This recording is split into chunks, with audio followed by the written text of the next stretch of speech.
Alrighty. Good morning, hello everyone. Give me just a moment before we get off the starting stream thing here. Just want to double check I don't have anything else here on my monitor. Let's go ahead and set up some good old-fashioned background music while we get started here. Alrighty. Alright. USD turning. Come on, Shirley. That's right. Yesterday, that's the futures. Yesterday, I did see this, and it was brought up in the trading group chat. We got a peak right here to watch out for. We'll turn off the dots for now, and pivots. So the question here is, do we bounce? Do we bounce? That's the real question.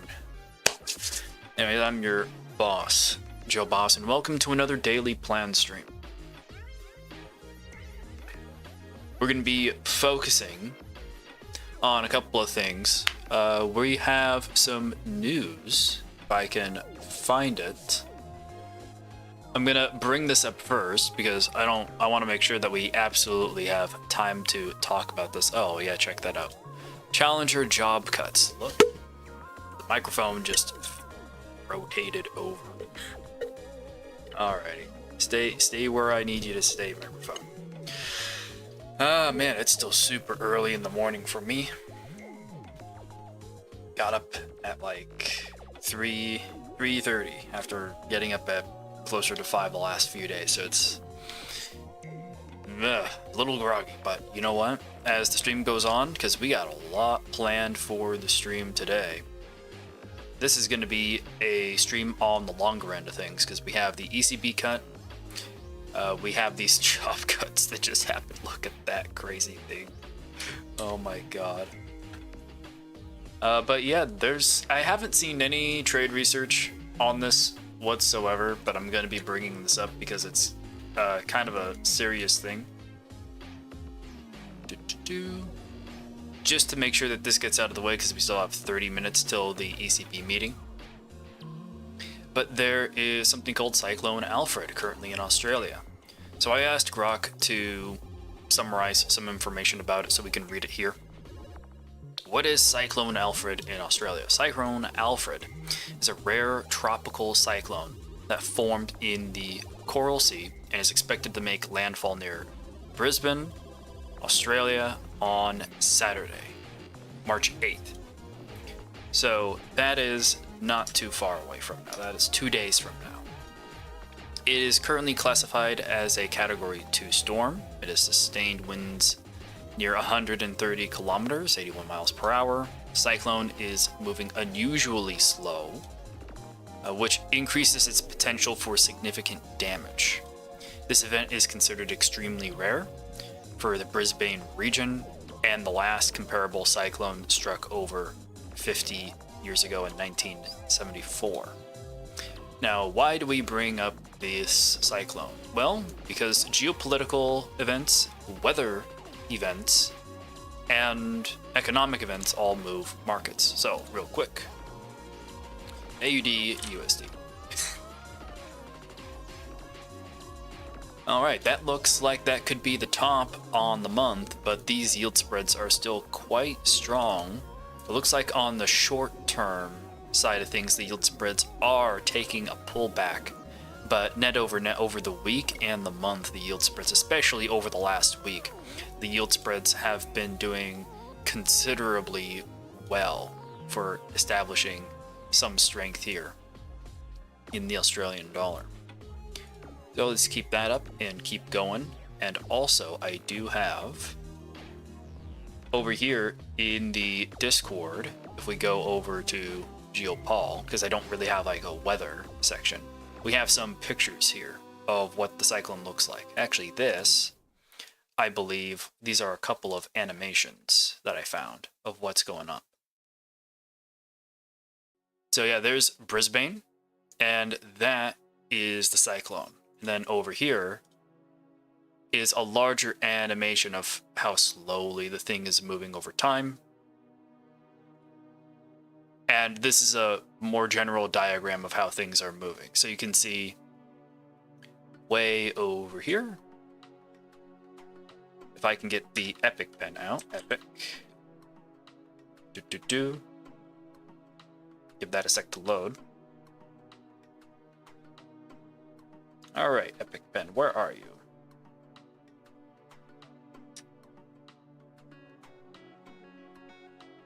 Oh, there you are. Okay. Right over here is Brisbane. And here you can see 7 a.m. March 8th, right there. It's expected to make landfall. So currently, it would be about right here, if I'm not mistaken. So we should start getting weather warnings for everyone who is about to get hit by this storm.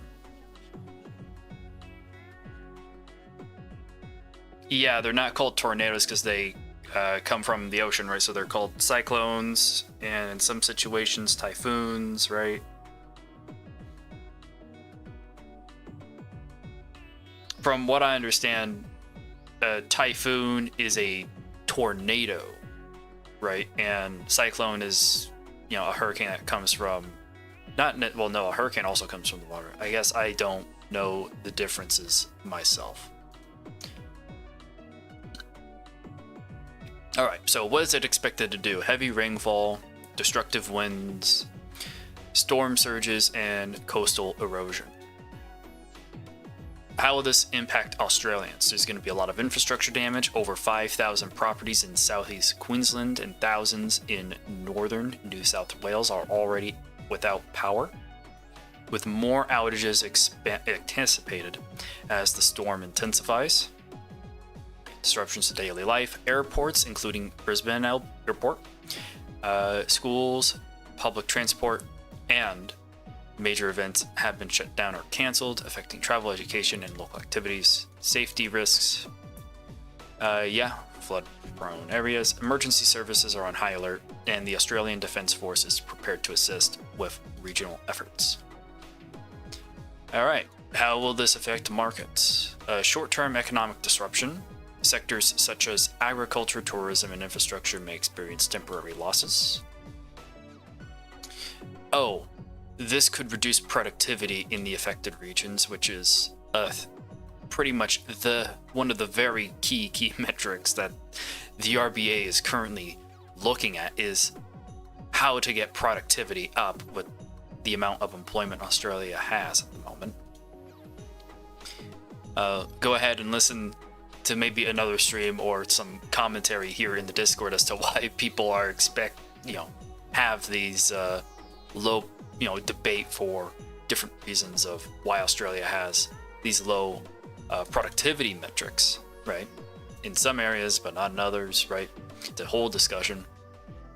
Government spending, disaster relief, and reconstruction efforts may increase public expenditure, though Australia's resilient economy and strong institutions could limit long-term fiscal strain. We had typhoons in Hong Kong and Far East hurricanes in the Caribbean. Gotcha. And yeah, we don't call them tornadoes here. Yeah. All right, let's keep on going. Aussie dollar volatility. The uncertainty surrounding the cyclone may lead to short-term weakening of the Australian dollar as investors adopt a risk-averse stance. I don't think it'll make that too much of a hit. It's not like what happened with New Zealand not too long ago when they had those huge floodings, right? The New Zealand government actually didn't really help for a decent bit there. They really needed to act faster in that last disaster New Zealand had, honestly, in my opinion. Hopefully, we see a fast response here in Australia. However, the long-term effect on the currency will depend on the context of the damage and the speed of the recovery efforts. Yeah, see the speed of recovery efforts. Historically, natural disasters can trigger temporary market fluctuations, but the broader impact on the Aussie will hinge on the scale of the cyclone's destruction. Gotcha. All right, what is the expected political impact? Election disruption. With the federal election approaching, FYI, if you go here to 2025 federal election, there are tons of posts in here following the upcoming election in Australia. And on the day, gotta unmute myself there. On the day that we are going to have the Australian election, I'll likely be doing a live stream of the election results. Put a laughing emoji there. Some people on X are being conspiratards and saying that the cyclone is a government agent being sent to take out the liberals. I'm just like, get me. Like, dude, come on. I understand like weather seeding and all that, and the idea behind chemtrails and all that, but to instigate a hurricane for political reasons, like I'm not too sure about that. So there's a little post making fun of them. Climate change debate. Yeah, some politicians such as the Greens are going to have a field day with this. Have tied the cyclone to climate change, potentially fueling debates over environmental policy. In contrast, opposition leader Peter Dutton has criticized this as politicizing a crisis. Yeah, I agree with Dutton here. Highlighting partisan tensions. Well, not necessarily partisan, it's mostly just the Greens who are trying to latch onto this as a political springboard because, well, they're the Greens. That's kind of their thing. Government response, the effectiveness of disaster management could sway public opinion. That much is very, very true. Remember what happened in the United States with the 2 hurricanes that came through. Actually, the threads aren't active anymore in the Discord group, right? But if I search Milton, no, hurricane? Oh, that's because I'm filtering it. Yeah. There we go. This is the research thread for Hurricane Helene and Milton. And you can see all of the things everyone's talking about, how terrible Joe Biden's response was to this, and all the video analysis, and how how damaging all this stuff was. The damage and the lack of response, timely response or effective response in any way from the Biden administration. I mean, most of the help for those hurricanes in the U.S. came from fellow Americans, not from the U.S. government.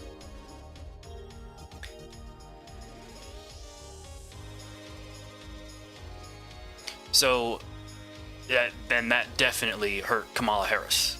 It absolutely hurt Kamala Harris. So yes, depending on how well Albanese takes care of the disaster and participates in its immediate recovery, could put a nice little shine on his reputation just before everyone goes to the polls and votes.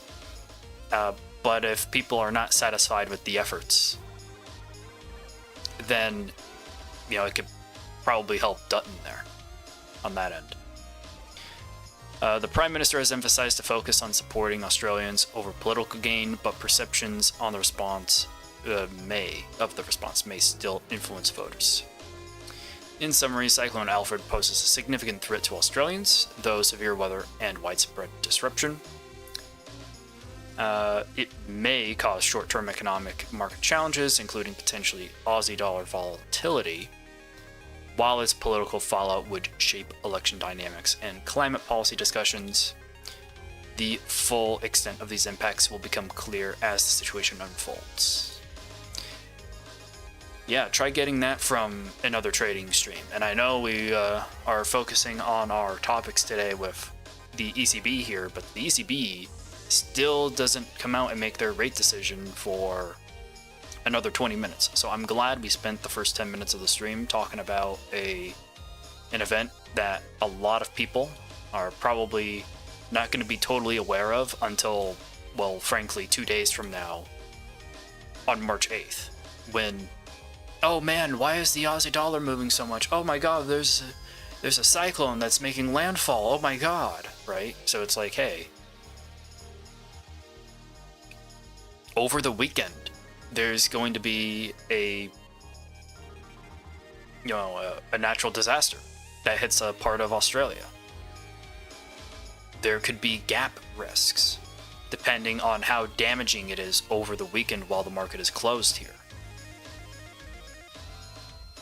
So just be on the cautious side here when it comes down to trading odd, because if the response is, well, let's say the damage is really, really high and the response is very, very effective, it means that the government's probably going to be stimulating the economy somewhat. And if really the volatility is going to be proportional to the damage. So if the damage is very, very high, there's going to be a necessary large stimulus to support the recovery efforts.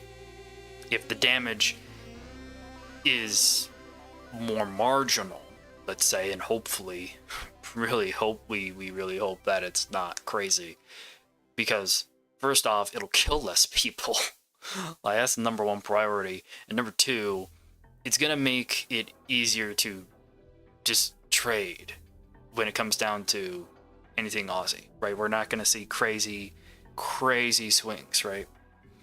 We don't need more reasons for volatility in the market other than Trump at the moment, right? And keeping up with the economic events we do have. But this is why we have a trade research forum.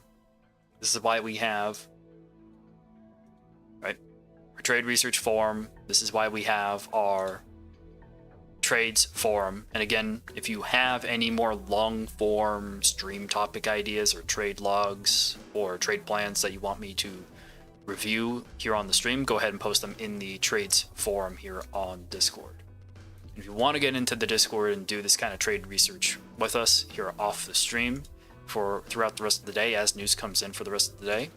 Go ahead and hop into the WAP, Plan the Profit Trading Group over here, and that will take you into the Discord over here. And then if you want to try out some of these indicators, that comes over here. You can try them out for 10 days.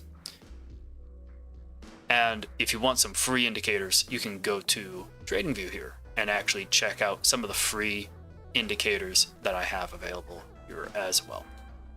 Okay, so with that all said and done, let's move on to just a bit of review on the US tariffs, because I actually don't have notes here yet for the ECB. I have to go ahead and check a couple of things here. If I go to my heads up research tab. But yeah, hopefully that was a good breakdown for you guys on the hurricane. I know I just used Grok and searched it up, but there was a lot of sources in that Grok thread. It was like 20 in there and then 4 X posts. Honestly, just being on top of and getting the information as quickly as possible and being made aware of that kind of natural disaster potential will help in being like, well, maybe being in an Aussie position over the weekend is more risky, and I'm willing to accept that risk, or I'm not willing to accept that risk.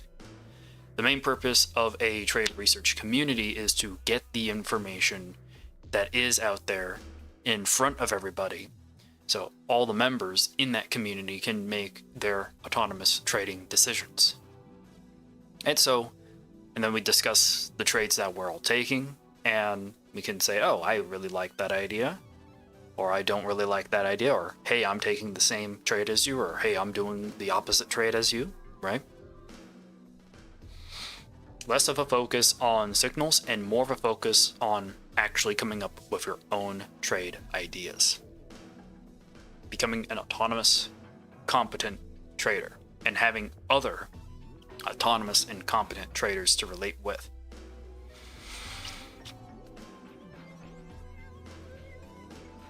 And if you're worried you don't know enough, don't worry, we all started there at some point. You can start off by reading the outlooks in the outlooks channel, and do that at least once a week, and you'll be pretty much caught up with most of the information that we're dealing with in the trading group and in the rest of the free Discord. All this information is freely available for everyone.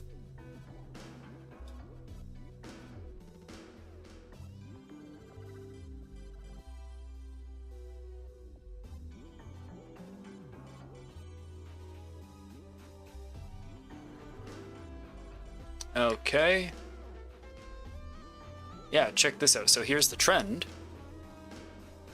Charlie Bailio, Chief Market Strategist for Creative Planning.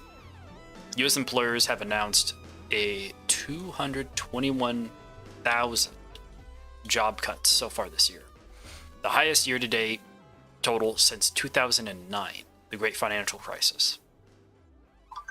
So, right here, Great Financial Crisis at the very beginning, and this is so far the Doge job cuts. This is the most recent Challenger cut we were just looking at over here.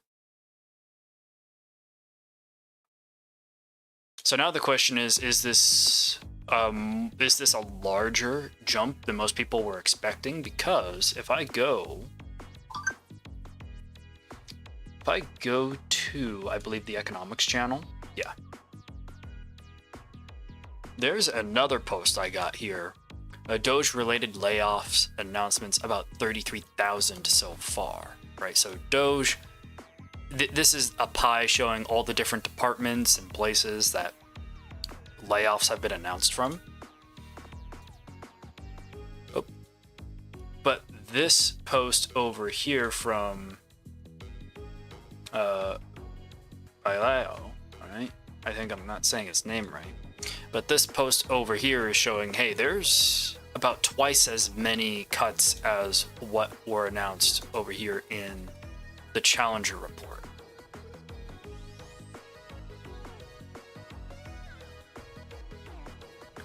So that might freak some people out who were expecting some slightly more muted job cut report numbers.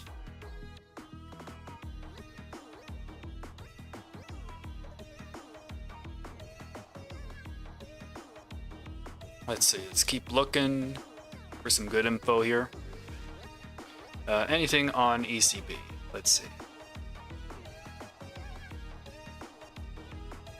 I'm actually going to make sure I pull up the ECB's live stream.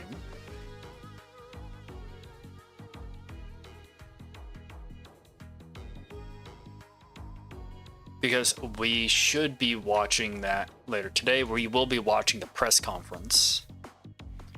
So we'll have the deposit facility rate, the rate decision, then jobless claims, and then 15 minutes after jobless claims, we're going to get the press conference. And then after the press conference is done, we'll go ahead and end the stream. Well, actually, for me personally, I'll probably end the stream 15 minutes after the Canadian PMIs here. Because whether or not this actually comes in positive or negative will depend whether or not it assists the Canadian dollar, right? USD CAD. You can see it's making a bit of a bounce at the moment. We got a bunch of drawings here, so let's hide that for the moment. We got some political events and whatnot, right? New liberal leader, right? US tariffs got put on and then put off, which is why we had a stronger Canadian dollar on the day we were getting tariffs. Oh my god. And then Parliament comes off of Perot in Canada, way over there, on the 24th of March. So we're going to begin getting more political news and happenings in Canada as we ramp up into the 24th of March here later into the month. People are going to try and get Carney to call an election, but I'm not too sure Carney will call an election once he actually gets in.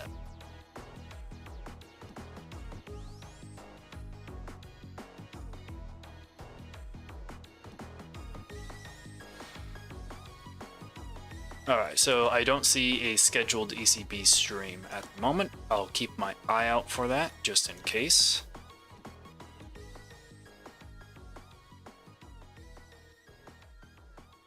And let's check out some more trade research here.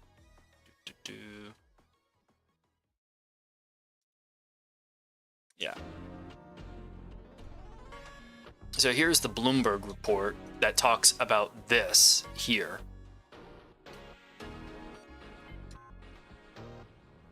So when we mention tariffs, right?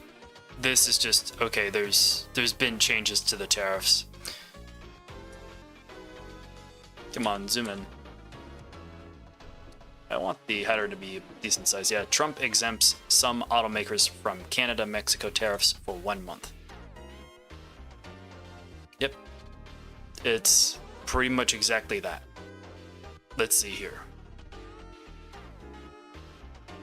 After a phone call with Canadian Prime Minister Justin Trudeau, Trump said he was not convinced that the situation improved with the border security between Canada and Mexico.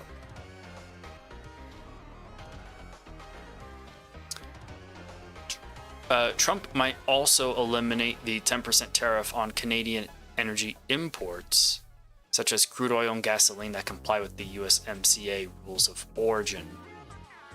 A source some familiar with the discussion said, okay, so we might be getting even less tariffs, according to Reuters here in this source, right? It's like, okay, there's less, we have way less certainty, way more uncertainty about what direction tariffs are actually going to be moving things. Like, are we actually, like, which tariffs are actually going on at this point?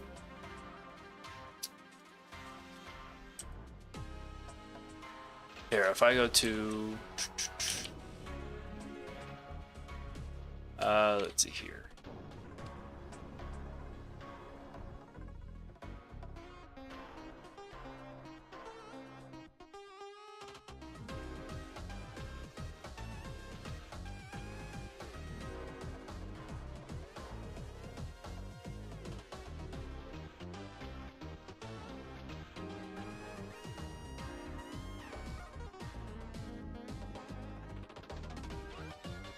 Ah, there we go. U.S. tariff tracker. Okay. Thank you, Wells Fargo. U.S. tariff tracker. Do.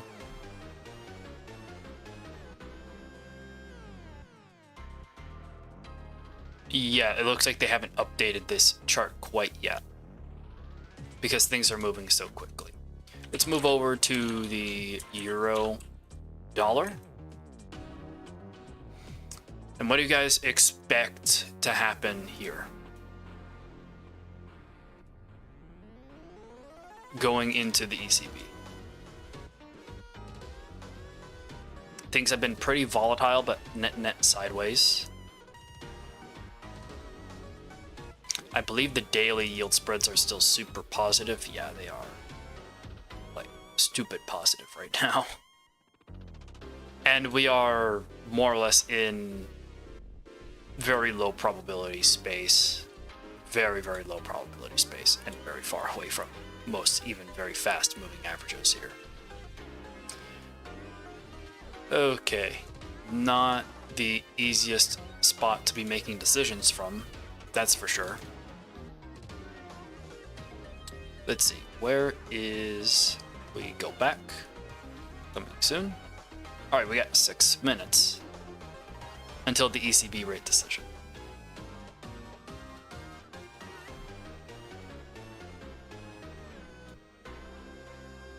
Here, let me go ahead and refresh Financial Juice, see if there's any news here.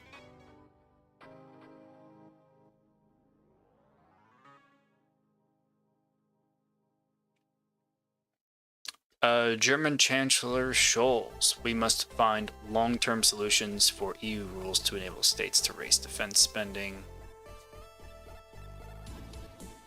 Germany is preparing to raise defense spending through change to basic law. Not basic, if you're talking about the debt brake, that's constitutional law. Trump administration plans to revoke legal status for roughly 250,000 Ukrainians who fled Ukraine to the US. Wow. Macron says, I want to believe that the US will remain on our side, but we also have to be ready if the US is no longer by our side. Okay, Macron, don't get too ahead of yourself there, buddy. Do not get too ahead of yourself there.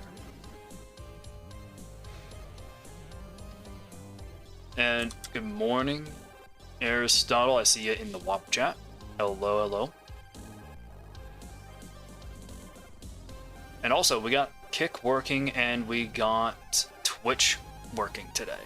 All the streams are on, and now everything is moving as expected.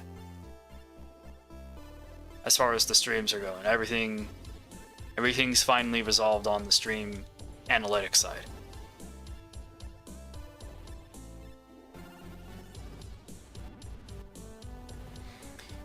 Alright, we got 4 more minutes until the ECB rate decision.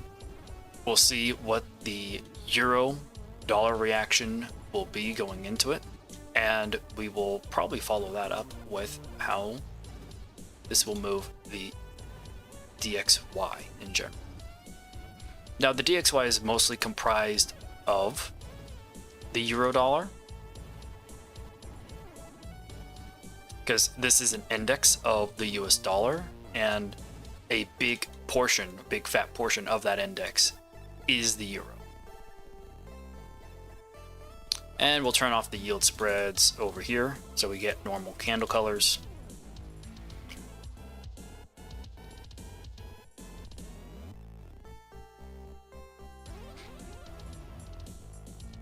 And we can turn on the boss bands in the meantime.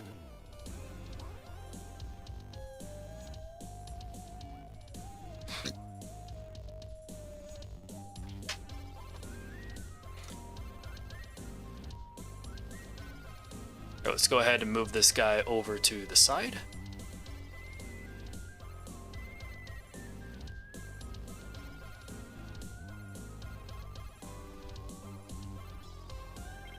Just so we can very easily see when he's gonna pop.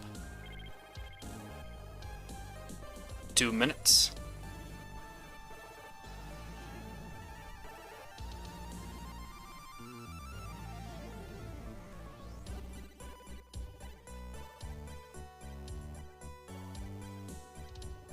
Hello, Ari. Nice to see you.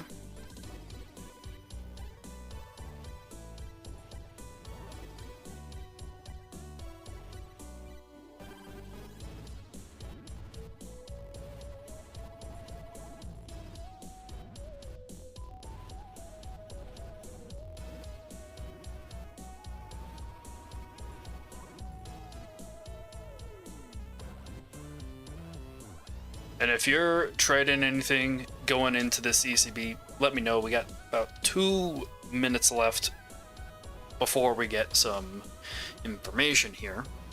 And then we're going to be going into jobless claims, and then the ECB press conference, and then the PMIs, the Canadian PMI.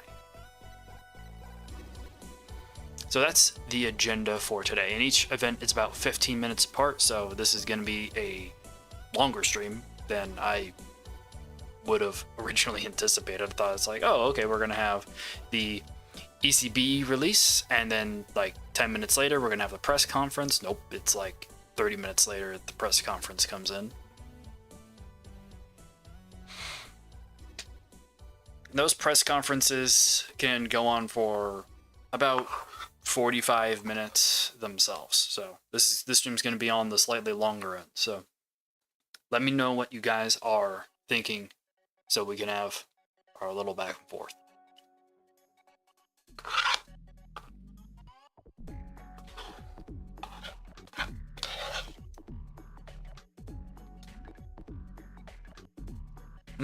All right, we got a minute left. I'll go ahead and turn on Financial Juice now. So if you hear another voice here on the stream, that will be the squawk chat from Financial Juice.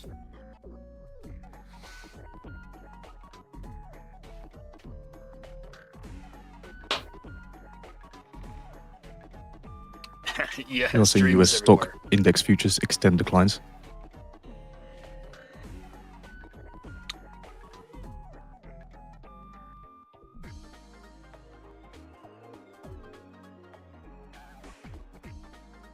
Let's go ahead and hide the chat just for a moment as we go into this release here. 10 seconds.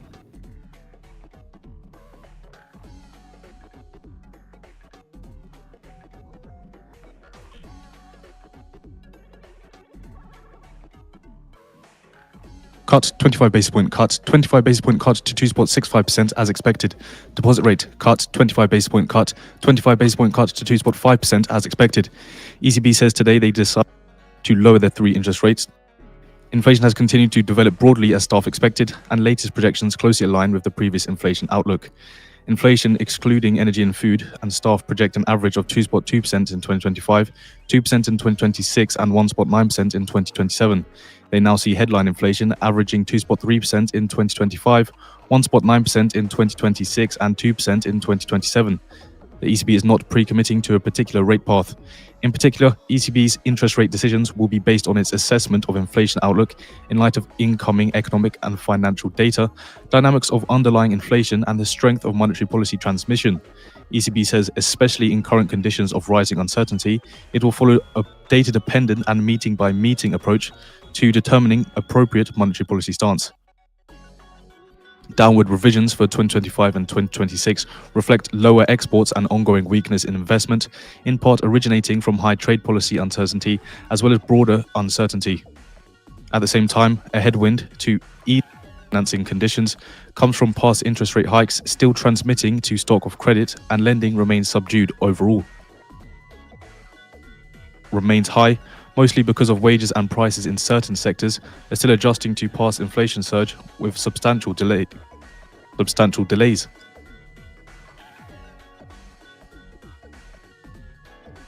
ECB says accordingly, interest rates on deposit facility, main refinancing operations and marginal lending facility will be decreased to 2.5%, 2.65% and 2.9% respectively, with effect from 12th of March 2025. Rate cuts. Rate cuts are making you borrowing less expensive. Domestic inflation remains high. All right, so far, so good. So we are up 40 pips on the euro dollar since the announcement. Everything is risk on. On the USD CAD side, so Aussie's doing well, the Canadian dollar is doing well. This was a very risk on ECB decision.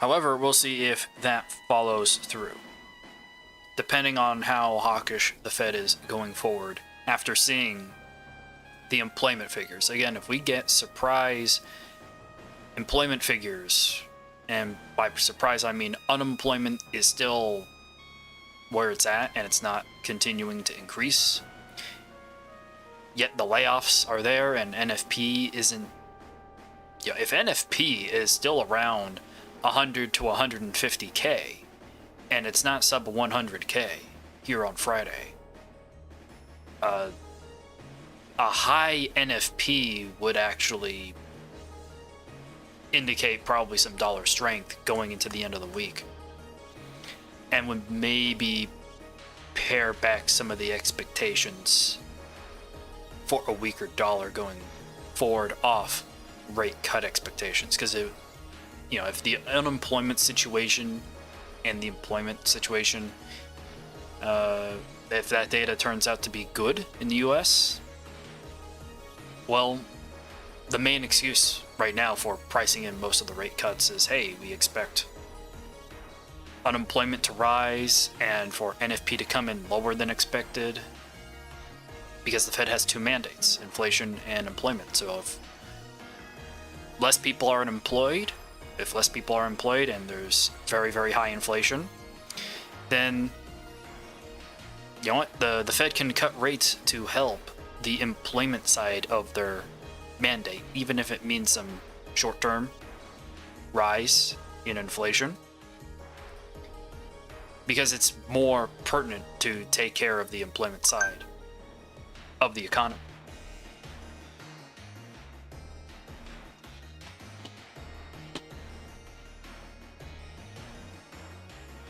But if inflation is starting to get to like 5 or 6%, which would really weaken the dollar, at that point you would probably see the Fed hold policy or potentially threaten to hike. And at that point you could see a boomerang on the USD side as well. I'm just discussing potential risks for, don't get me wrong, everything's been risk on, but how long has it been risk on for, right?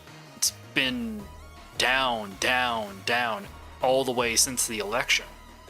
Well, in my opinion, ever since the US dock workers strike right about here, which is where I got short, You can see all my trades and whatnot from way back when. But all the risk on here has been, from somewhat over here, if you were very savvy and aware, right?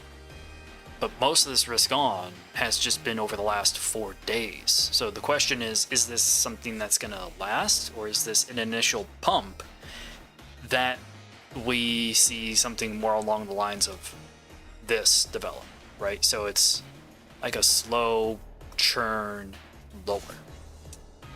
We'll have to see. It's going to depend on how much spending is going on in Europe at the moment. A decent amount of this pump is people trying to get into European defense equities. Because a lot of the stimulus money is going into European defense companies. And if I could, let me see if I can find an ETF or an index on European defense.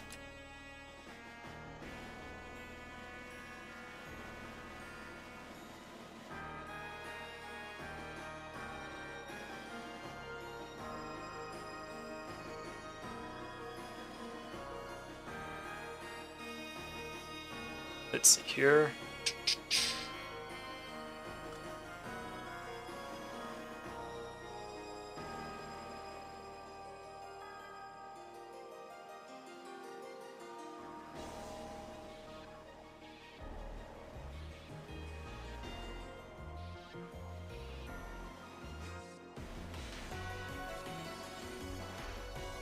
And I'm still checking up chat. Yeah. Next stop 109 on euro. Next stop 109 on the euro dollar. I wouldn't be too surprised if actually there was a pullback now off this, frankly. Because we still have some economic data coming here around the pike. Around the bend. Still got some more data coming in.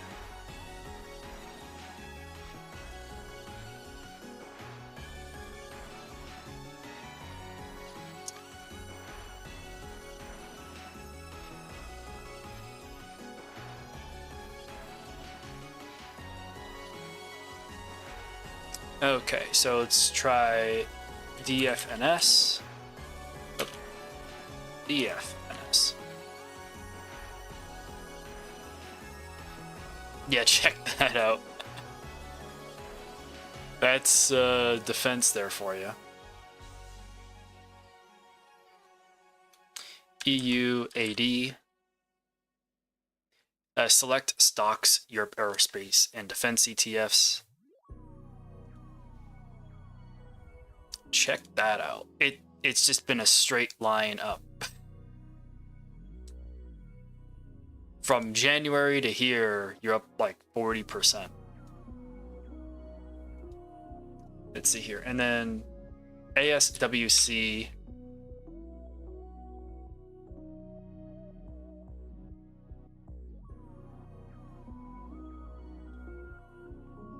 That one's been up a lot too. Wow.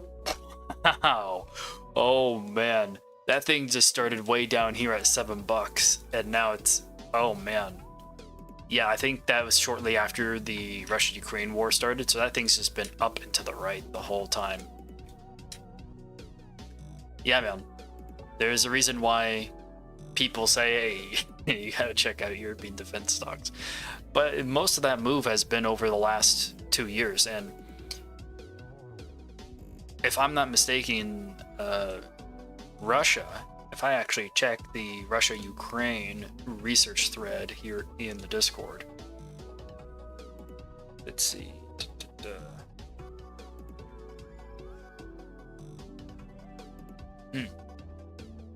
Yeah, I guess I haven't posted it yet. I must have just seen it on my phone. But Putin said he's not going to accept any deal where there are European peacekeeping forces inside of Ukraine. So all of the talk here about we're going to spend all this money and put all these military assets into Ukraine for peacekeeping is a no-go. Like, it's a non-starter for Putin. So we'll have to see if Putin has any concessions on that. Maybe again, I don't know what the negotiations are going to be, but Putin does not want peacekeeping forces from the European side in Ukraine. So we'll have to see how defense actually ends up going. You know, maybe Europe gets a standing army, you know, a more significant standing army, and the investments go into that. But either way, a lot of money is about to get printed in Europe.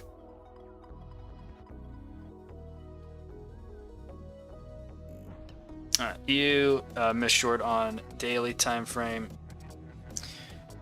Yeah, oh yeah, that's right. If we check out the DXY, if we check out that thing again, right? If we go back to a single chart mind, DXY. Go back to monthly ranges and look at our low ranges. Hey, look at that. I wonder if that's actually going to be the low for the month.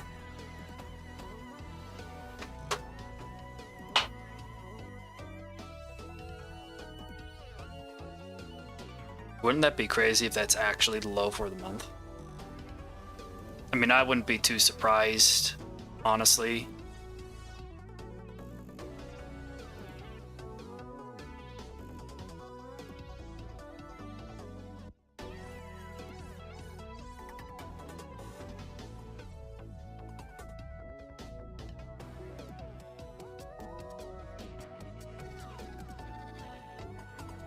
I would not be too surprised. Considering, like, we're seeing again strength on the euro dollar side. Also, I do have to post this soon, but I will put my money where my mouth is and take a shot on this. So let's go ahead and do that real quick. Let's put up the drawing. I'll have to post it in my trades thread in a bit here, but you know, I'm taking a shot. Just gonna take a shot here. We'll see how it goes. This is just a drawing that represents it, you know. Alright, so we'll see how that turns out. It probably isn't going to work out in about a minute here, depending on how the job claims turn out. So I might be eating my words here, live on stream. Alright, let's listen to Financial Juice read out. So if you hear someone else speaking, that is the Financial Juice squawk feed reading out the results here of the US jobless claims and Canadian trade balance and all that good stuff.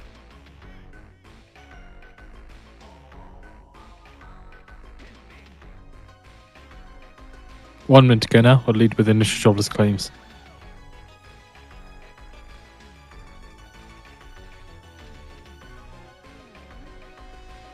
And we're going to see the reaction here in the watch list.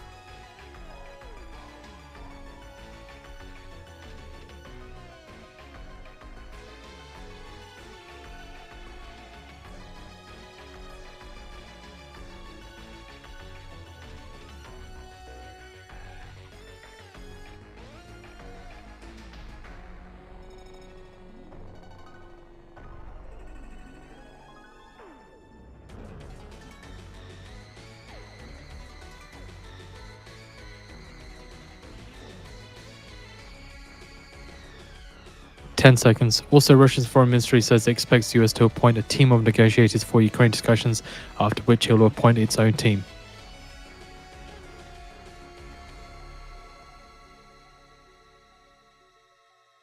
$221K, $221K, lower than the forecast of $233K. US trade balance, minus $131.4 billion, minus $131.4 billion, lower than the forecast of minus $128.8 billion. US labor cost revised 2.2%, lower than the forecast of 3%. Productivity revised for the US 1.5%, higher than the forecast of 1.2%. Continued jobless claims in the US 1.897 million, higher than the forecast of 1.8735 million. And then the Canadian trade balance 3.97 billion, higher than the forecast of 1.3 billion. Did see some movement towards the upside on the S&P 500, just a little bit there. Not really a lot of movement from the dollar. So yeah, tiny bit of movement towards the upside here. There as well. Yeah, this is good data, marginally good data for the United States on the employment side of things. So we should see rate cut odds like tick down a bit off that news, but not crazy.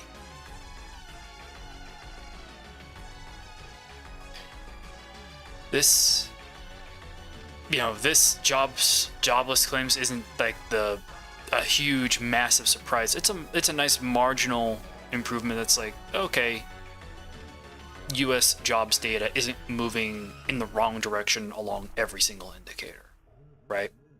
The U.S. jobs market is not definitively in a horrible, horrible spot. And now, for the headline event in 13 minutes here, right? Remember what I said at the beginning of the stream? Back-to-back events. Now we have the ECB press conference coming out here. And we'll see how that ends up moving the euro dollar as Lagarde speaks. And then about an hour later, oh, hold on, this PMI survey yeah, we won't be hanging out for the PMI survey, sadly. It's a bit too far into the future for me to do a stream for. I really wanted to hang out for the staff projections, but you know, that's an hour wait for that. So we'll go ahead and stick around for the press conference. And if the press conference goes on for a whole hour, then I guess we'll see the staff projections. But sometimes these press conferences can be on the shorter side, depending on how much the chair has to say, the person in charge of the central bank.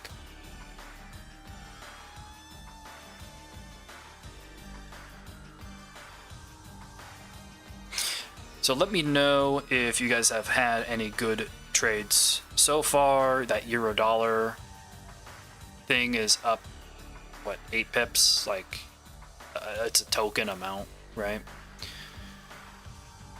It's a token amount on the trade, and it's a token amount of profit. So we'll see how things develop. We'll see how things develop. Yeah, man. I am looking forward to NFP later this week. We have a few streams planned still for the rest of this week. Next week is going to be quieter. Tomorrow we have NFP, and we have the White House Crypto Summit. So for anyone who's more focused on crypto, on Bitcoin, Sol, XRP, ADA, you know, let's see here, and Ethereum, right? The big 5 assets that are going into the US crypto reserve.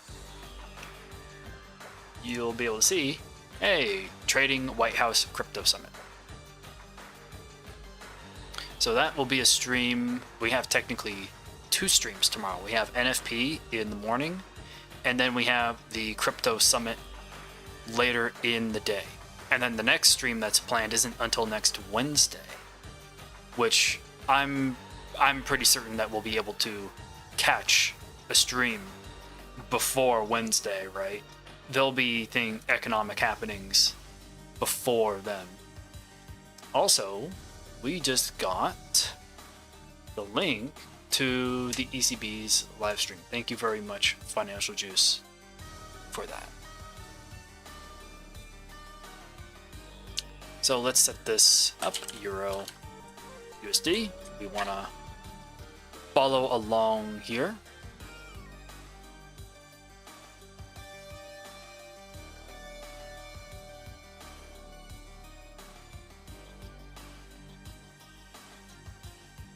And we don't really need this tab over there now.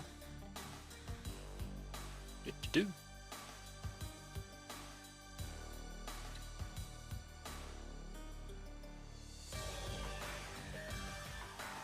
All right, so we got 9 minutes. It's going to be a little bit more than 9 minutes. That's just when the stream starts. It's probably going to be still more like 20 minutes until the actual press conference starts, until someone actually starts speaking.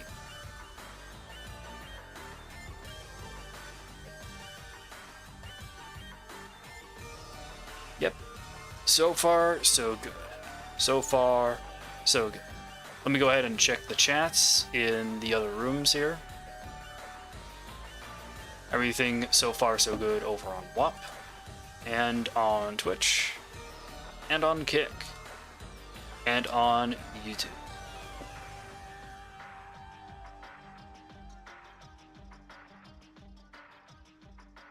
And I'll be turning off the background music when Lagarde speaks, by the way, so we can hear her clearly. I'll actually mute the music now, because now we have the background music from the ECB.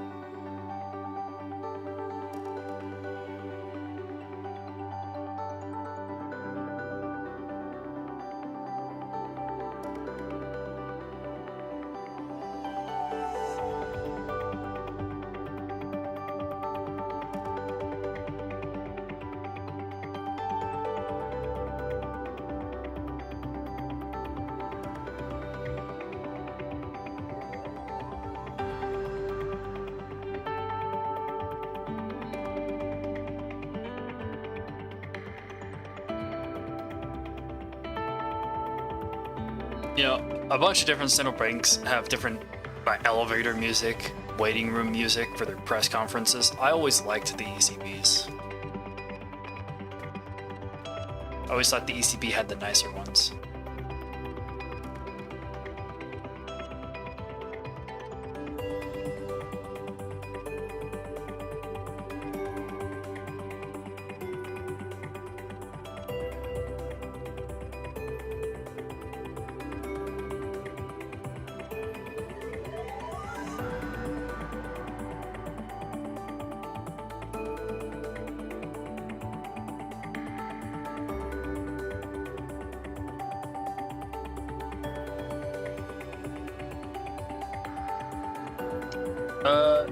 How is dollar CAD just in CAD? It's holding up in there. It fell for a quick bit, and it's now kind of recovered and stuck. Or a little bit of a rebound here. So there seems to be some... If we go over to DXY, you can see how it looks a lot like the inverse of the euro-dollar chart. So we'll have to see just what the ECB expects, especially on inflation and how they respond to some of the questions that they'll be asked.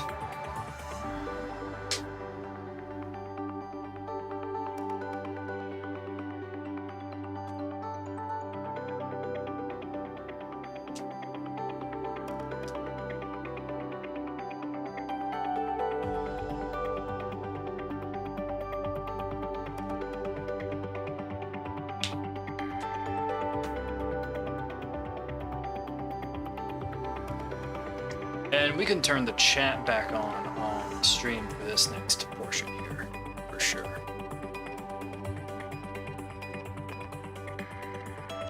Hello, you guys are back in the chat. So if you guys want to make comments during the press conference, go ahead and type them out and they'll show up on stream.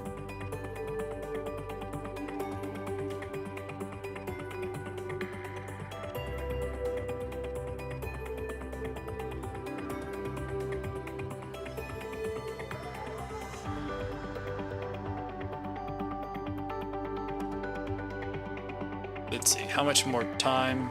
It should be starting in about 5 minutes. We have 5 more minutes to go here.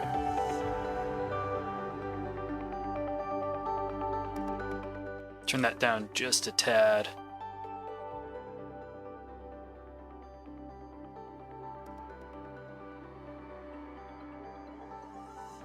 Again, yeah, if this is a good ECB meeting, I'll hop out of this token trade and we will be on our way to 109, right?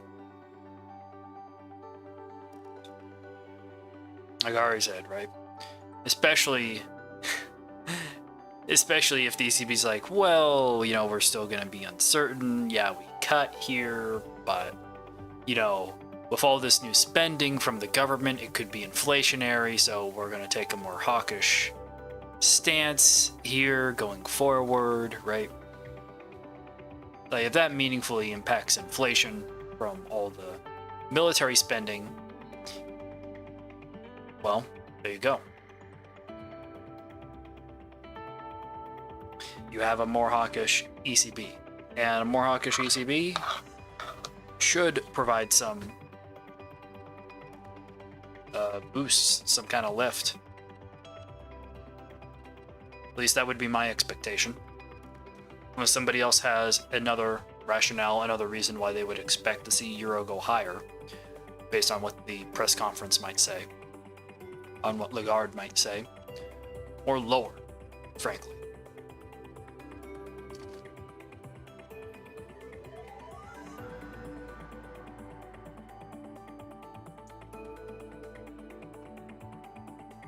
Again, I'll try and be quiet during the press conference when Lagarde is speaking.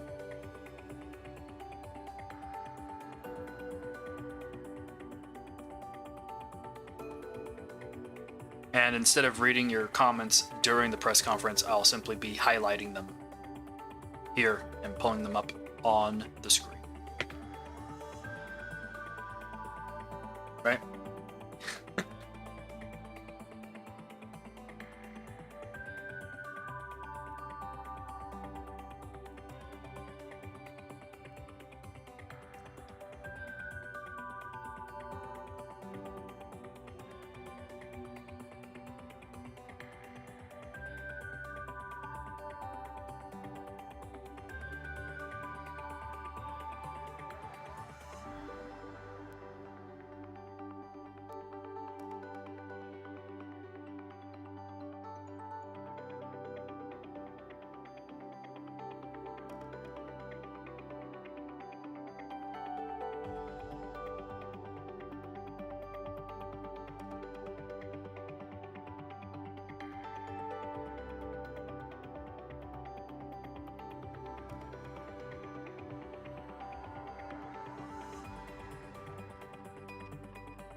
All right, we should be seeing the ECB start in about a minute here.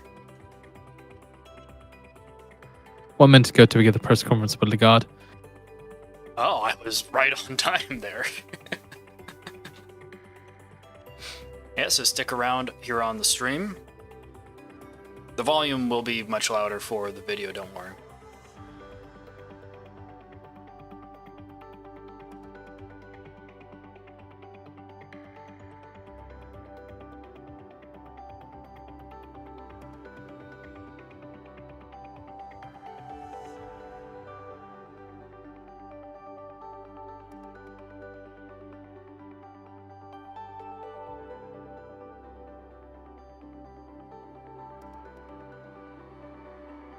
Ten seconds.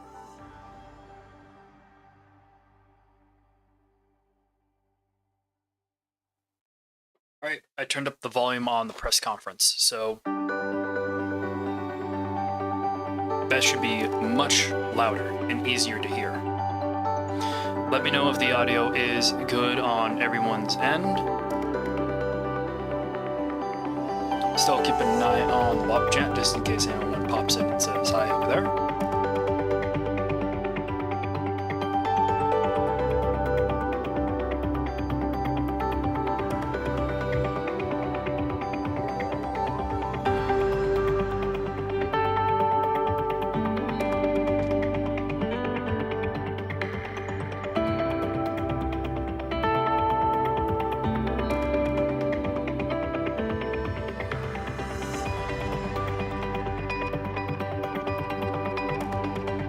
Lagarde is taking the stage now.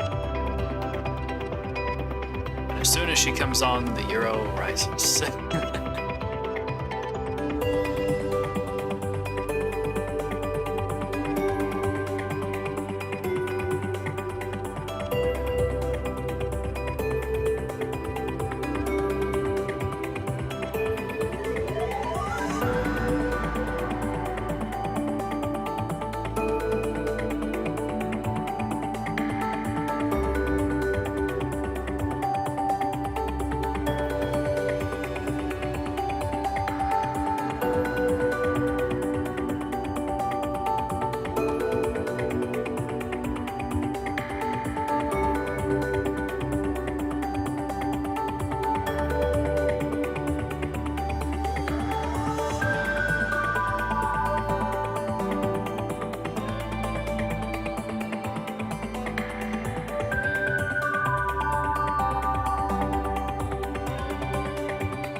Right, Lagarde's gonna begin speaking now.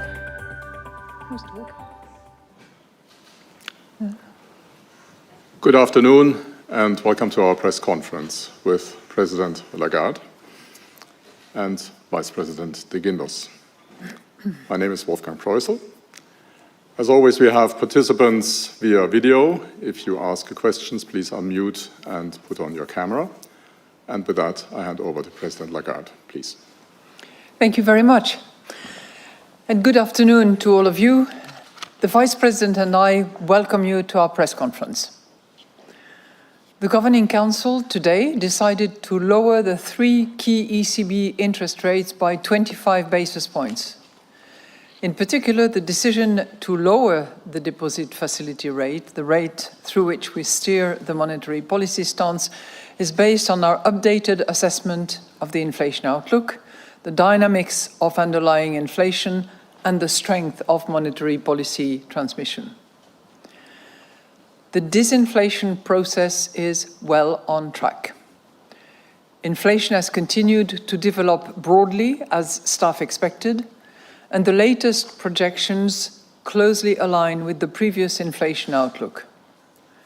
Staff now see headline inflation averaging 2.3% in 25, 1.9% in 26, and 2% in 27. The upward revision in headline inflation for 25 reflects stronger energy price dynamics.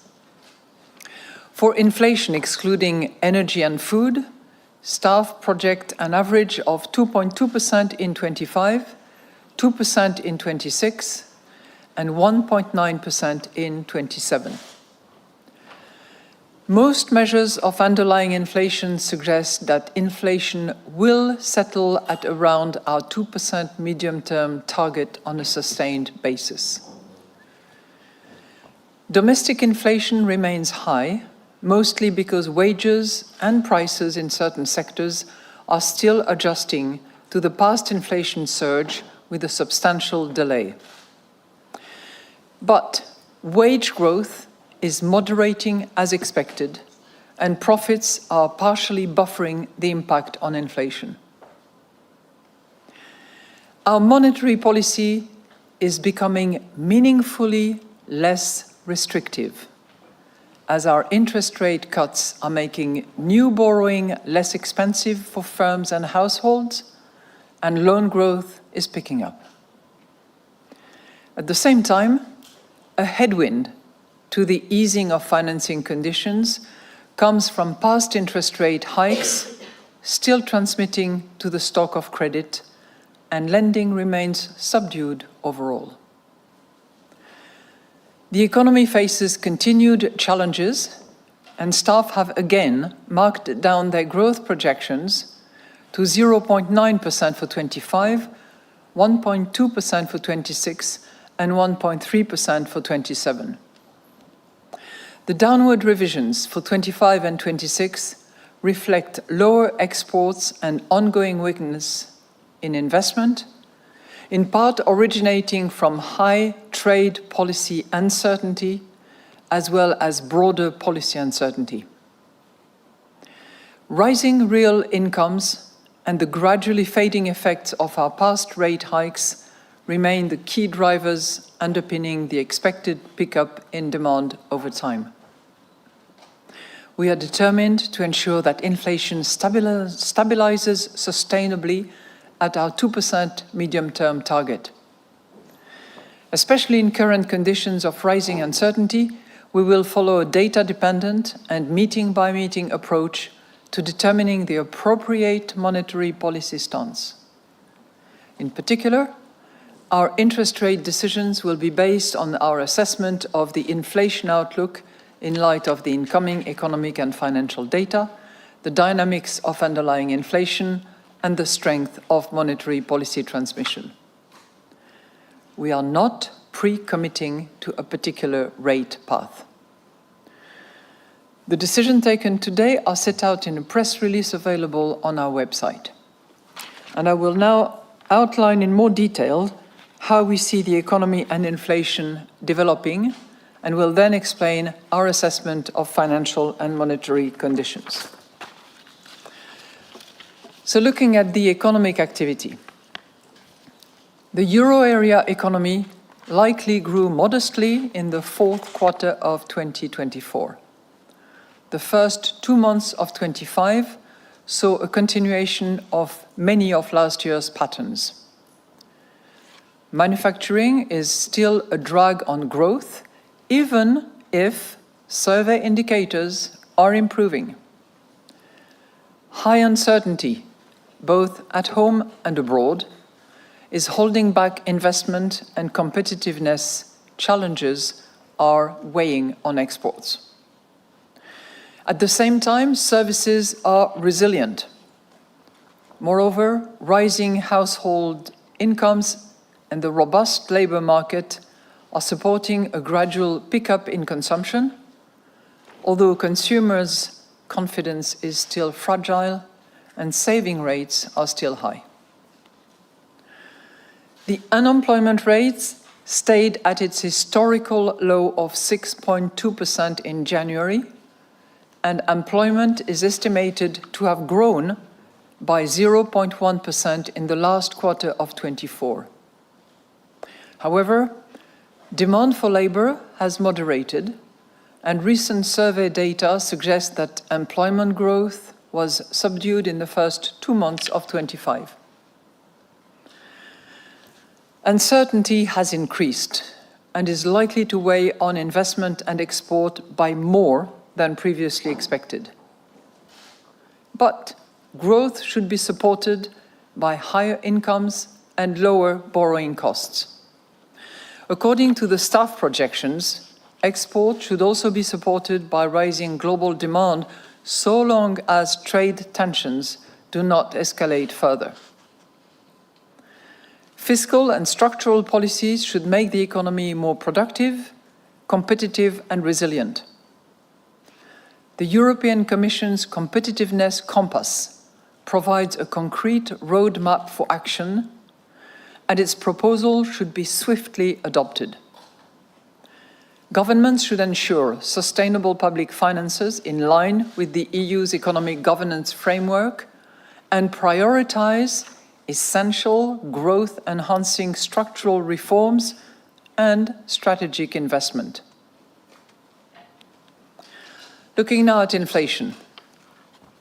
Annual inflation stood at 2.4% in February, after 2.5% in January and 2.4% in December, according to Eurostat's flash estimate. Energy price inflation slowed to 0.2% following a strong increase to 1.9% in January from 0.1% in December. By contrast, food price inflation rose to 2.7% from 2.3% in January and 2.6% in December. Goods inflation ticked up to 0.6%, while services inflation eased to 3.7% from 3.9% in January and 4% in December. Most indicators of underlying inflation are pointing to a sustained return of inflation to our 2% medium-term target.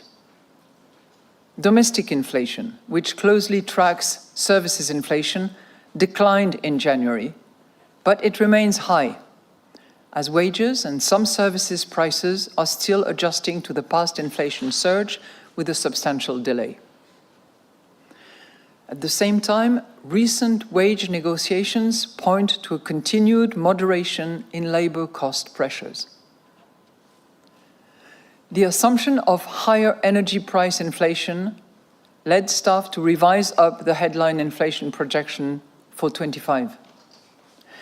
At the same time, staff expect core inflation to continue slowing as labour cost pressures ease further and the past monetary policy tightening continues to weigh on prices. Most measures of longer-term inflation expectations continue to stand at around 2%. All of these factors will support the sustainable return of inflation to our target. Risk. The risks to economic growth remain tilted to the downside. An escalation in trade tensions would lower euro area growth by dampening exports and weakening the global economy. Ongoing uncertainty about global trade policies could drag investment down. Geopolitical tensions, such as Russia's unjustified war against Ukraine and the tragic conflict in the Middle East, remain a major source of uncertainty as well. Growth could be lower if the lagged effect of monetary policy tightening lasts longer than expected. At the same time, growth could be higher if easier financing conditions and falling inflation allow domestic consumption and investment to rebound faster. An increase in defense, in infrastructure spending, could also add to growth. Increasing friction in global trade is adding more uncertainty to the outlook for euro area inflation. A general escalation in trade tensions could see the euro depreciate and import costs rise, which would put upward pressure on inflation. At the same time, lower demand for euro area exports as a result of higher tariffs and a rerouting of exports into the euro area from countries with overcapacity would put downward pressure on inflation. Geopolitical tensions create two-sided inflation risks as regards energy markets, consumer confidence, and business investment. Extreme weather events and the unfolding climate crisis more broadly could drive up food prices by more than expected. Inflation could turn out higher if wages or profits increase by more than expected.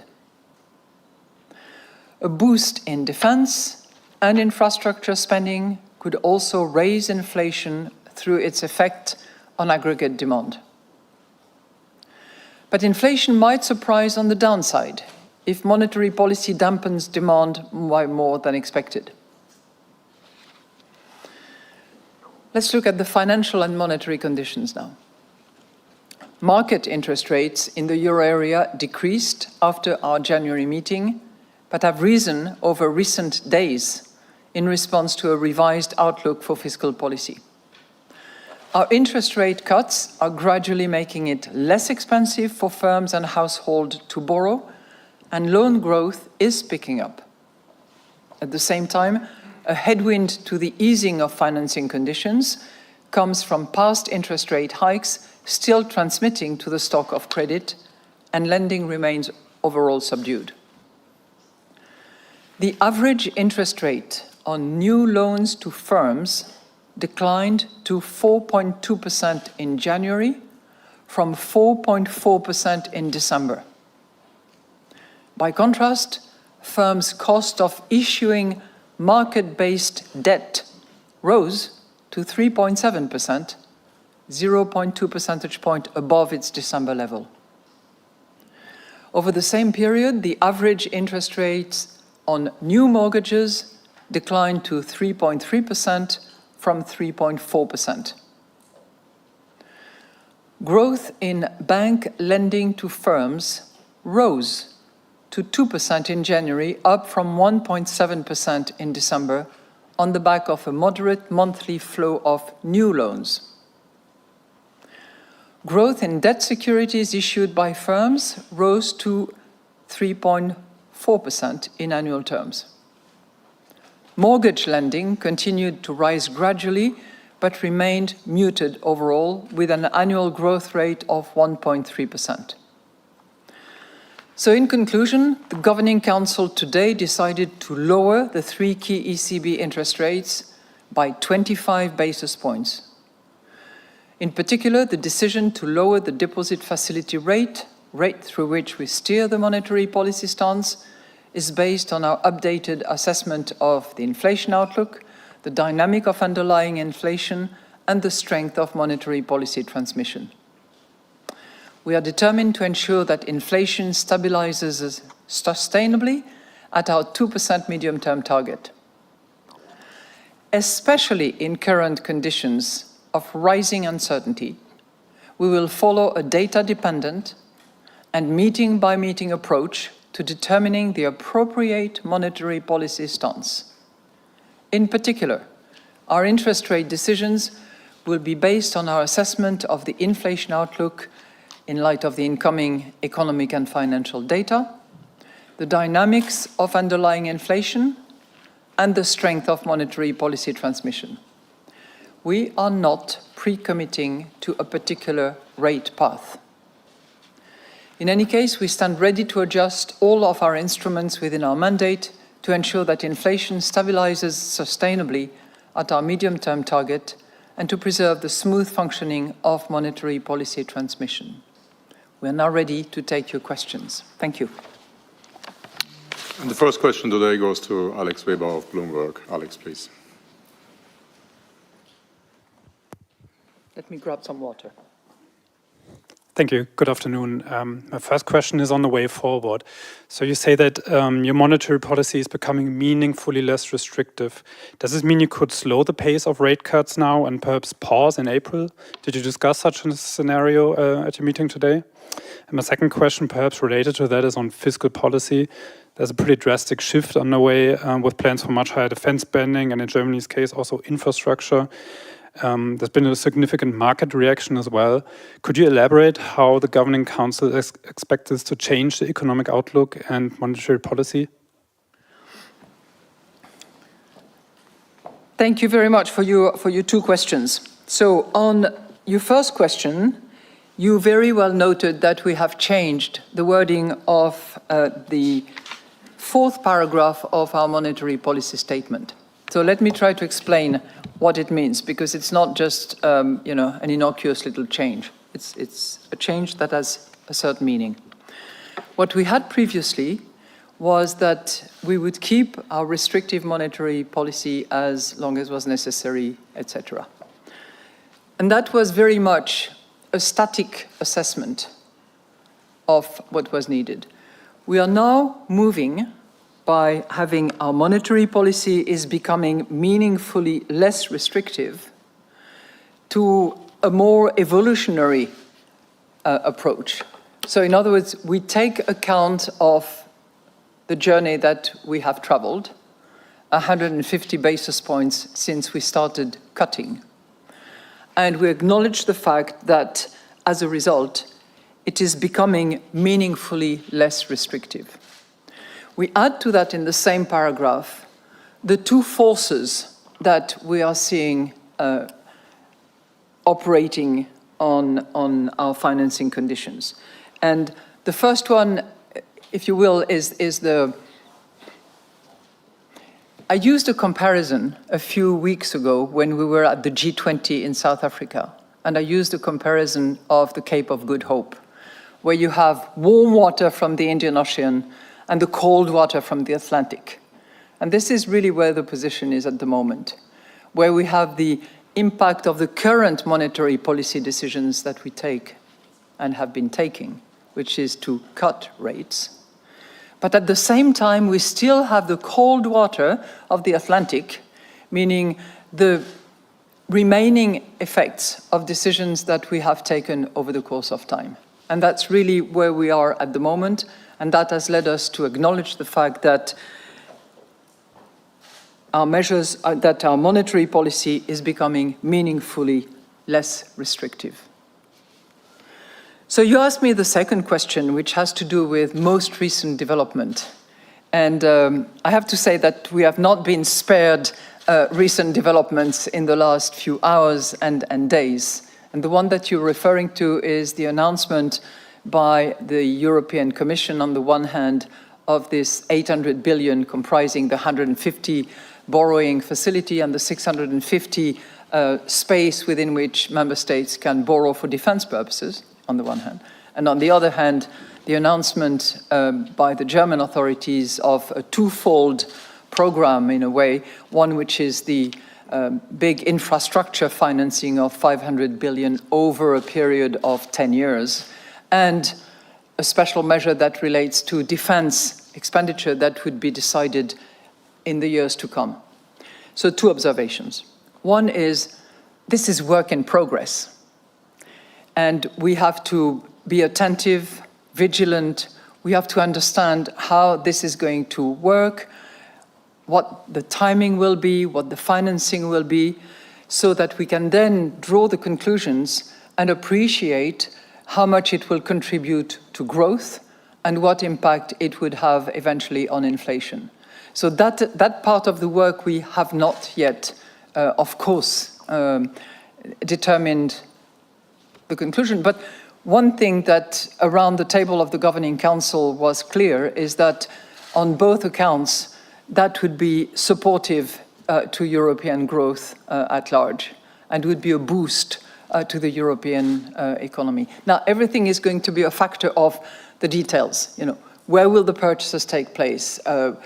What will the timing be? What will the financing be? And all of those are, obviously political decisions that are not within the remit of the central bank. But we are very attentive to what will come out of today's meeting in Brussels and further development on the German political scene to appreciate the economic consequences.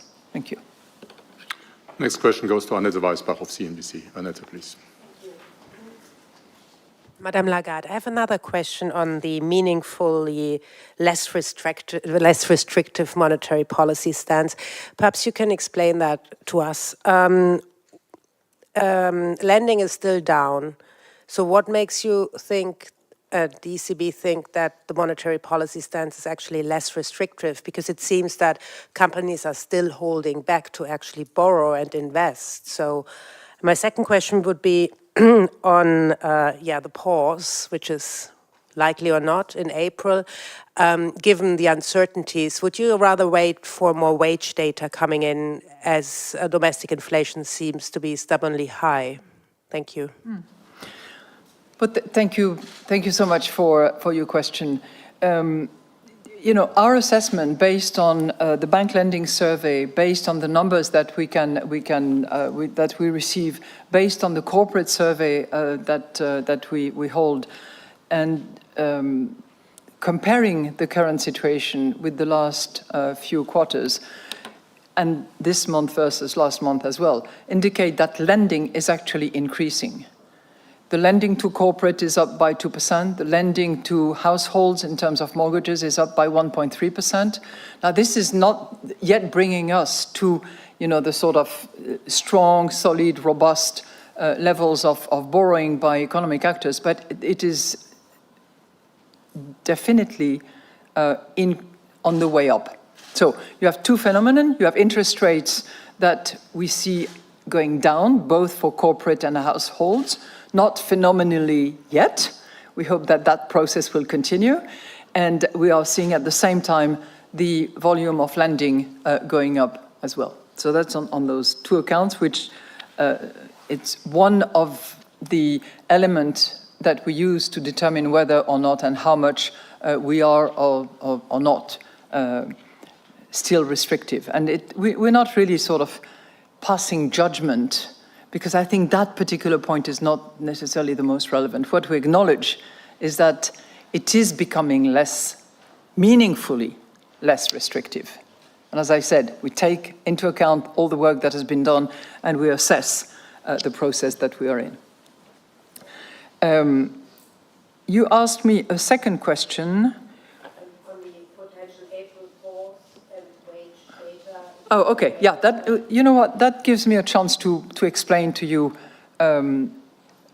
where we are. And I think there is a particular sentence in the monetary policy statement which refers to the particularly high uncertainty under which we operate.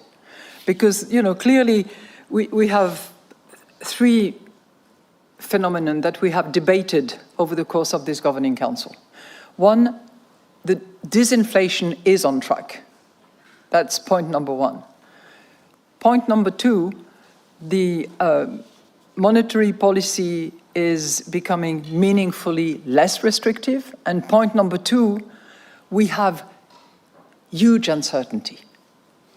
Some people have used the adjective phenomenal uncertainty, and we debated as to whether it was high and rising, but suffice to say that it is all over. So we have risks all over, uncertainty all over. So under those circumstances, our determination is obviously to reach destination. But we will do so without pre-committing to any particular path. And you have seen that sentence in our monetary policy statement in the past. I think it is even more relevant at the moment, given the level of uncertainty that we have. So we are not pre-committing to a path.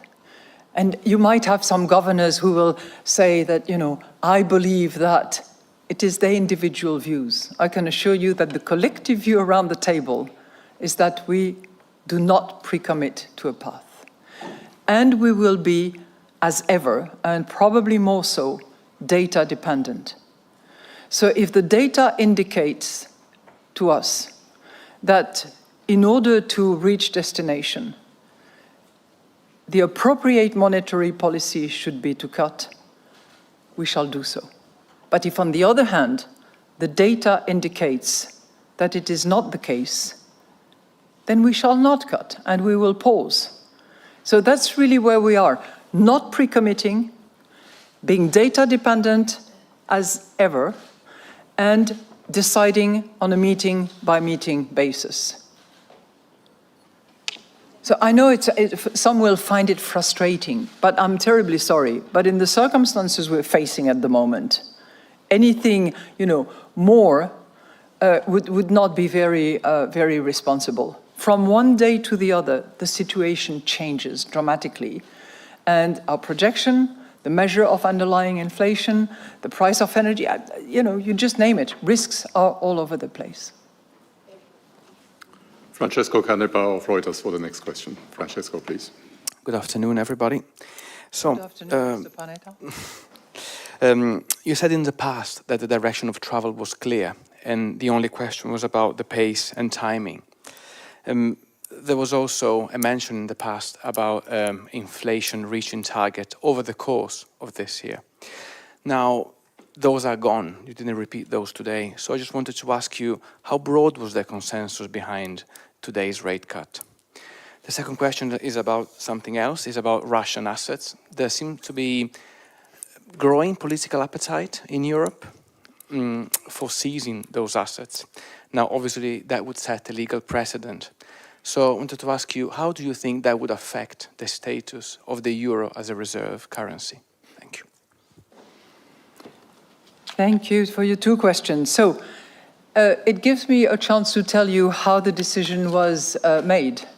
And it was made as a result of substantive discussion all around the table on the state of the economy, on our projections, on the risks that we are facing. And the decision was a consensus. And no one opposed that decision. Or you might have different source of information, could be. But I was sitting in the room, you see, mind you. So no one opposed the decision. One governor, specifically Governor Olsman, for whom I have great respect, abstained. Okay? There was no opposition.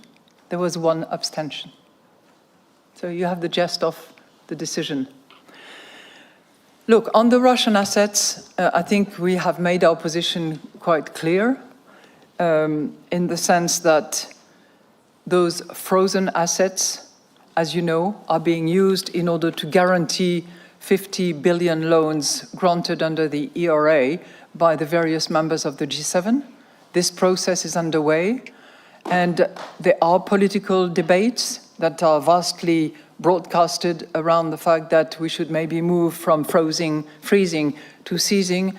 This is not for the European Central Bank to debate, but I would certainly submit that the international law basis on which any decision is made will matter as far as other investors are concerned. And it is, I'm sure, an element that will be taken into account by those whose job it is to make those ultimate decisions. Next question goes to Johanna Träg of Politico. Johanna, please. Good afternoon. Thank you very much. Good afternoon. I would like to go back to your previous assertion that, there might be a question about the speed of travel, but the direction is clear. So from today's perspective, is the direction of travel still clear? There's only one direction. And my second question is on the recent market reaction. Borrowing costs have gone up in response to the fiscal news. Do you have any concerns about a return of sovereign debt tensions in the Eurozone? Thank you very much. Well, thank you very much. I think I have tried to explain in the previous answer to the question that the situation that we face at the moment is predicated by this disinflationary process that is on track and confirms broadly the estimates that staff has made over the course of time, and without much error, by the way, most recently. Second, that our monetary policy is meaningfully less restrictive.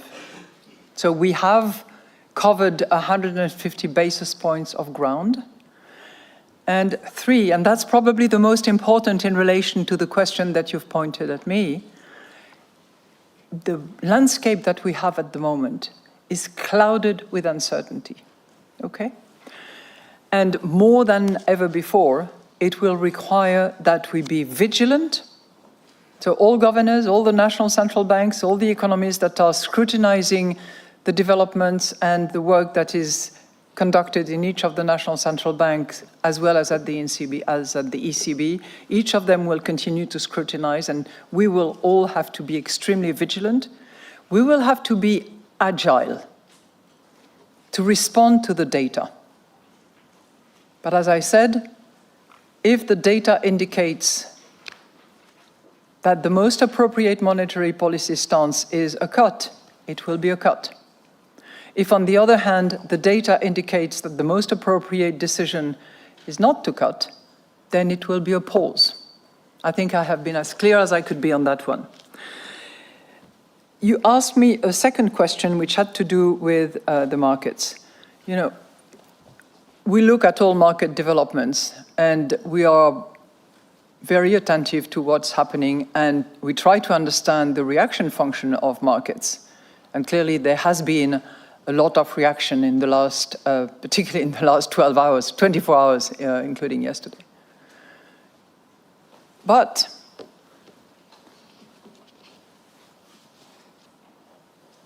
we're not going to be changing a policy stance as a result of a market determination of the last 24 hours.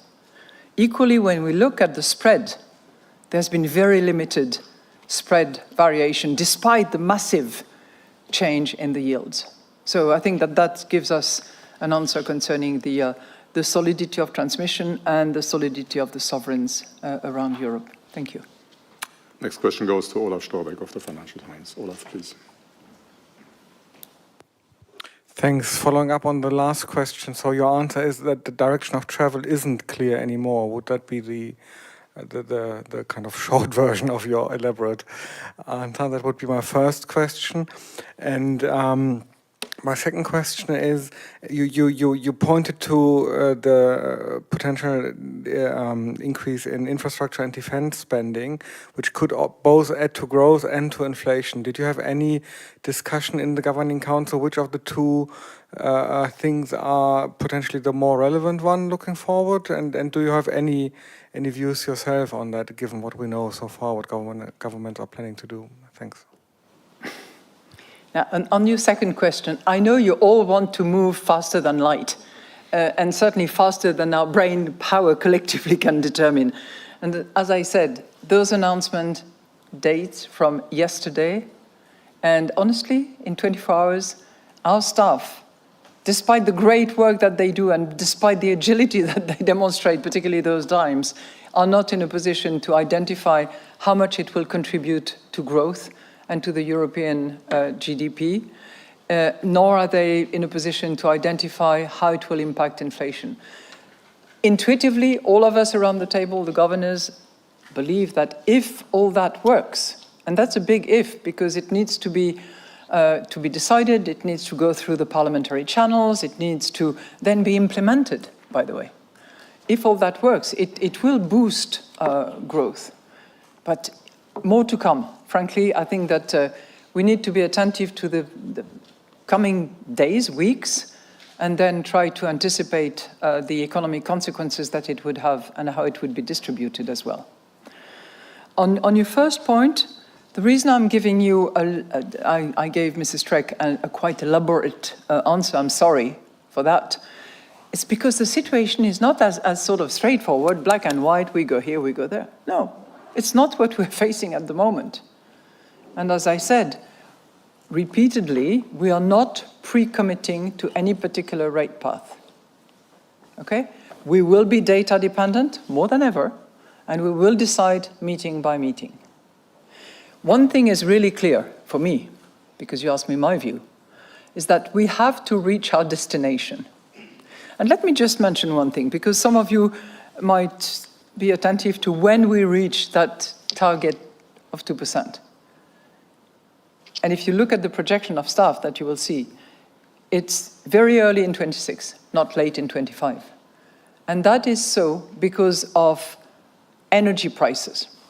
Staff has considered that on the basis of the cutoff date that they have, which was quite a few days ago, it was legitimate on the basis of future prices, both on oil and gas. It was legitimate to probably increase by 0.2% the inflation projection. If you look at energy prices today, whether it's oil or gas, the impact would be seriously different. So that gives us, the dimension of uncertainty that we have and the many risks that we have to look at. It's energy prices, it's trade policy, it's potential retaliation, it's massive investment programs, it's a lot of variables that we have to be attentive to, that we have to be vigilant about. But there are certain things that are solid and stable and actually, fall in line with the projection and anticipation of staff. If you look, for instance, at wages, if you look at the labor market, that is really moving in line with what we had expected. The same goes for services. So there are some stable elements. You remember, those of you who were here last time and the monetary policy meeting we had before, I said I'm particularly attentive to the price of services. I'm particularly attentive to the domestic underlying inflation. I'm particularly attentive to wages in all their dimensions. And that is heading in the direction that we had anticipated, which is comforting the work that we've been doing. The next question. I know it doesn't make a headline, but hey. Now, Aude Kazulek of the French television channel BFM Business. Aude, please. Good afternoon. You've said in the past that monetary and fiscal policy must work hand in hand. Concerning defense spending, do you think this investment should be accompanied by accommodative financial conditions? And second question, related to uncertainty and risk, especially geopolitical ones, do you consider that we are in a whatever it takes moment, as said by Mr. Metz a few days ago? Thank you. Well, thank you very much for your question, your two questions. So on the first one,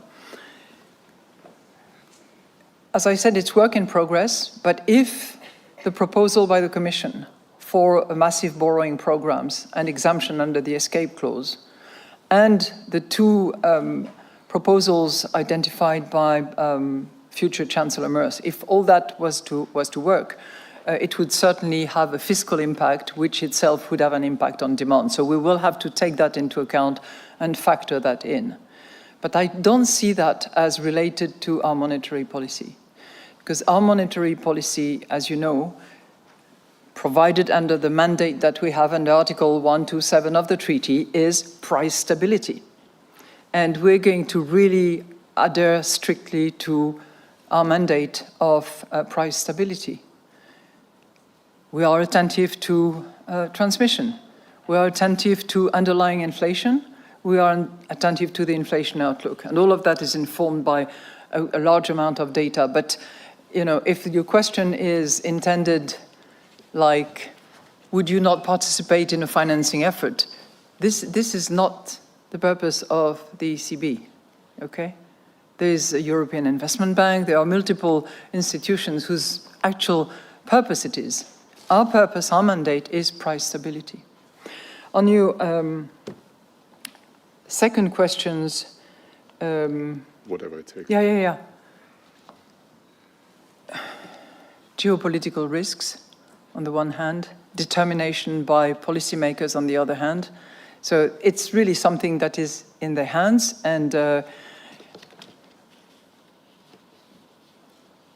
because it will contribute to boosting the European economy, because hopefully it will be a source of innovation. Typically, investment in defense are a source of innovation, therefore will improve productivity. We are very attentive to that, and we are hoping that it will have those impacts on the European economy. Is it a whatever it takes moment for the German economy? It's not for me to say, it's for the political leaders to appropriate that expression.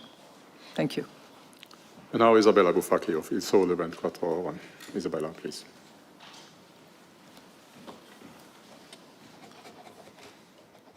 Thank you for the opportunity. President Lagarde, I have two questions. The first is on quantitative tightening. The ECB has been carrying out QT for quite some time, and if I can use your metaphor, it is a bit of a cold water, I think, in the flows. And so we had TLTRO's repayment stopping, and then the holdings, their investments of APP and PEP. So QT has been continuing during the interest rate cut cycle, and it is taking place now together with a kind of a market tightening, the sharp rise of long-term yields of government bonds. So is the Governing Council taking into consideration or quantifying the impact of this QT on its monetary policy and this meaningfully less restrictive monetary policy? And then my second question is on digital euro. Because the Trump administration decided to stop the Federal Reserve's project on central bank digital currency. And it looks like the Fed might be on hold on digital dollar for about 4 years. And so it looks like a kind of a golden opportunity for the ECB and the plans of the digital euro. What is the position of the ECB on these issues? I mean, these changes also from the United States, and how can the ECB push forward with the creation of a digital euro? Thank you. Thank you very much for your two very different and both important questions. So you are perfectly correct in that we have stopped reinvesting quite a while ago now under the APP. We've stopped reinvesting gradually over the course of time under the Pandemic Emergency Purchase Program, and all TLTRO reimbursement have now been refunded. But this is a process which has taken place very smoothly, which has been absorbed by markets in a very innocuous way over the course of time. Now, we don't regard that as a component of our monetary policy primarily. It's operating on the back burner, if you will. It has been telegraphed very early on. We have anticipated, communicated to markets so that it happens in a very, very smooth and gradual manner, which is what we are seeing. The main monetary policy instrument that we have used recently and that will be the driving force is interest rate, not QT or otherwise such financing program. I know that we have to calculate everything. So we do calculate, we do try to work with counterfactual, and you well know that my dear colleague Piero Cipollone has tried to assess exactly how much it contributes or not, and this is something that he has had calculated. But it's not our key instrument, and it's really not perceived as having a significant impact. On your second point, I tend to share your views. Nature doesn't like vacuum. And we started working on the digital euro way back. Actually, when I started my term 5.5 years ago. And I'm not claiming, parentality on the digital euro, because my colleague Benoît Cœuré had already committed a speech on this matter before I arrived. But I certainly carried on with that project and subsequently Fabio Panetta on the board, and then Piero Cipollone, who has replaced Fabio, have taken the lead together with a very, very good team, which is focused on accelerating the pace and hopefully campaigning enough with all the stakeholders, meaning European Parliament, meaning European Council, meaning European Commission, so that we can eventually, not put to bed, but put to reality this digital euro. The deadline for us is going to be October of 25, and we are getting ready for that deadline, but we will not be able to move unless the other parties, the stakeholders, as I call them, Commission, Council, and Parliament, actually complete the legislative process, without which we will not be able to move. And I think it is critically important, and it seems to the agnostic or the skeptics, it seems to be more relevant and more of an imperative now than ever before, both on the wholesale and on the retail level, both. And Andres Stumpf of Expansion. Andres, please. Thank you. Could you guide us a bit more around today's discussion and the consensus and frictions? Do you see more diversity of views regarding the current economic outlook or regarding the medium-term outlook?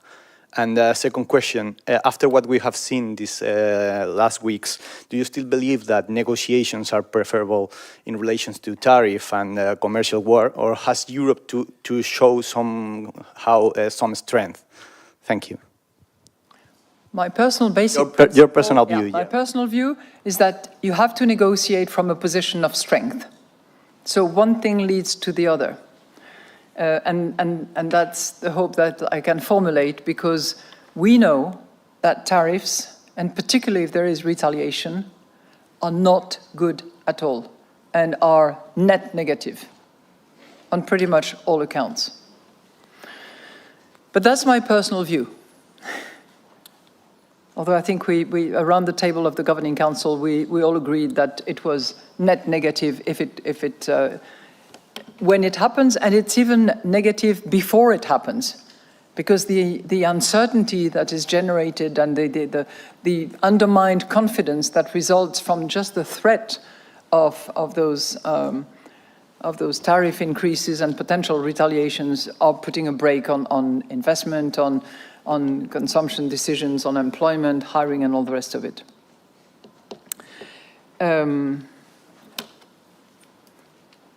What can I tell you about the discussions?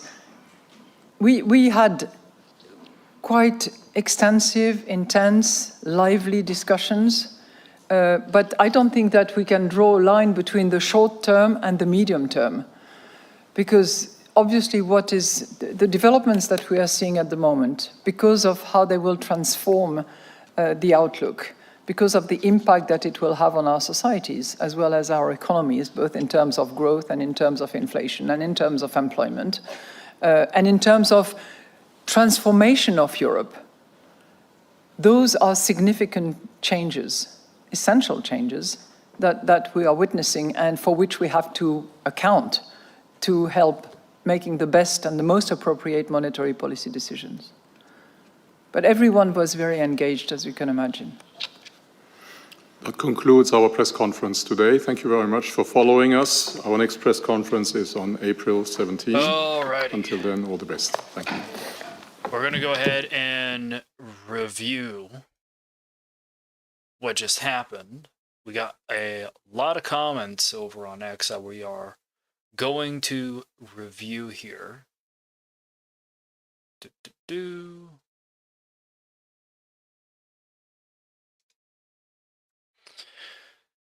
All right. Over here on the right, we're going to have some posts. So Alex Merck, or Axel Merck, that's his profile, 20K followers. On Monday, Mers said he'll do whatever it takes to defend Germany. That means big spending elsewhere to win support.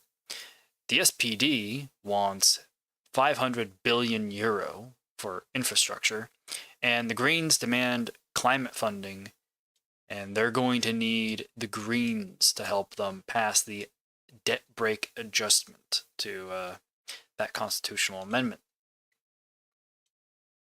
Next, over here, also from Axel Merck. Regard, if most recent data suggests a cut, we will cut. If a pause, it will be a pause.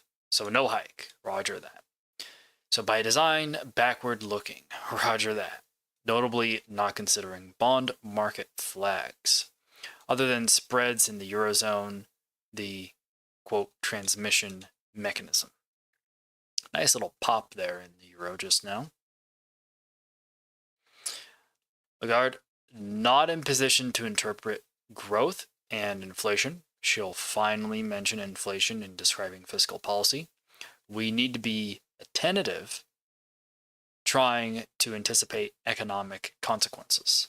But wait, she just said she only looks at past data. Forgive me for being confused. Lagarde, and again, we are not pre-committed to any particular rate path, except a few.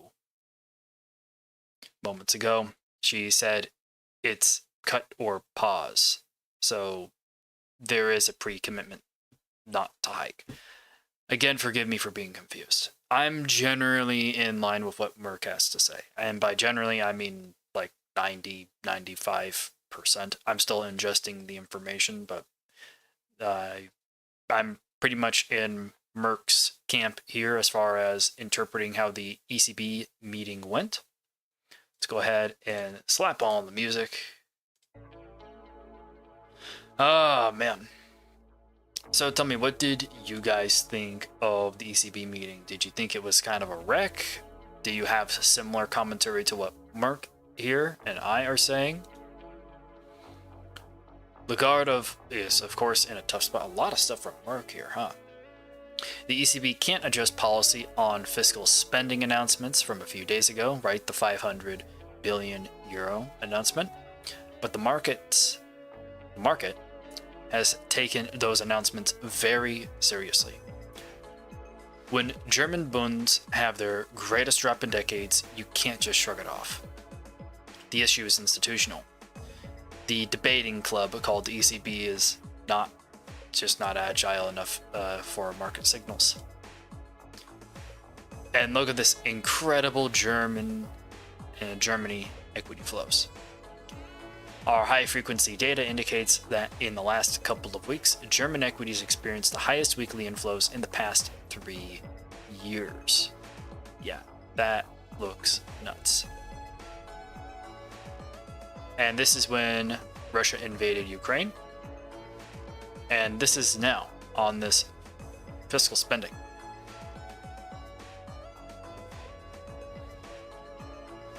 Let's keep on going.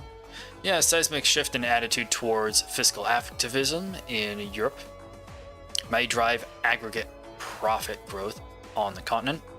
After 15 years of steady underperformance, the rest of the world might finally durably break out versus the US. The below chart shows the ratio of MSCI ex-US to MSCI US and is in log scale with a regression line plus and minus 1 and 2 standard deviations. So we've had a pretty strong trend lower, and this going lower means the US against the rest of the world is gaining strength. So we'll have to see if this trend either continues or we have another breakout similar to what we got over here around 2020. We'll see how it goes. In my opinion, I don't think it's the 500 billion.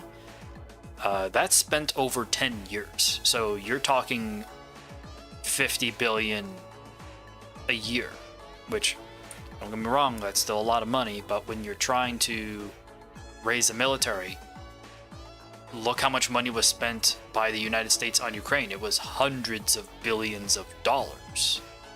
And here Europe is saying, oh, we'll just do 50 billion a year. And that should be enough for us over 10 years. Like, if you want to jumpstart stuff, you need like a fat package. But that's not going to come, at least on the German side of things, until the debt brake has a release valve on it, which is why they need that vote from the Greens. Oh, this is a thing on Canada. Rocket Mortgage is no longer working in Canada. So this is a mortgage company that's saying, hey, we are no longer taking clients, and if you're a current client, we're going to try and help you. Rotten banks can continue to lend. Yeah. So that's not great. A mortgage lender just... Yeah. Rocket Mortgage is ceasing operation in Canada. You heard it here first. When it's obvious to everyone, it's already over. Sell everything. I'm not totally sure if it's a sell everything situation. I'd like to understand more of the implications clearly before diving too much into that. ECB doing the classic central bank approach of not commenting on fiscal policy until it's implemented. However, when said policies trigger a 50 basis point increase in German 10-year borrowing costs as they cut 25 basis points, this seems a tad negligent. It's worse, says Klaus. I think she's not answering any of the substantial questions. Yeah, in my notes, I barely got anything, quote, meaningful to go off of. Well, I don't know, man. This seems to be doing so far so good. I mean, it's holding up. It's not bearish. It's not especially bullish as far as reactions go. We've just been jumping up and down in a 20 to 40 pip range here on the euro. Maybe we'll end up with a breakout here now, but we're kind of in a wait and see sort of situation at the moment.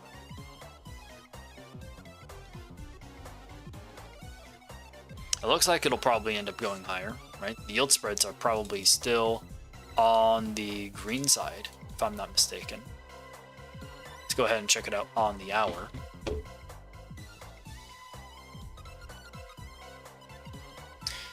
Yeah, net, the yield spreads are still in the positive direction. Boss bands giving you still a positive trend here.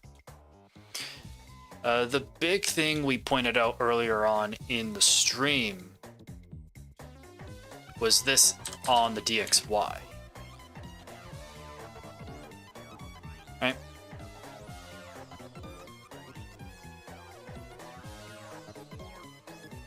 This spot right here. So we got a peak in our distribution of where monthly lows usually come in for the DXY. And that seems to be a spot. So we'll have to actually see. Now, below this, it's like really tail risk scenario. Don't get me wrong, this is already a fat tail risk move. This is already an extreme move. But going down to anywhere in the 103s, the low 103s, into the 102s here on DXY, that would be falling dive scenario. It's just like, okay, step away. I can't take any more guesses. Like this is the spot to watch. This is the spot that I'm watching for sure to see if we get a proper bounce here for whatever reason.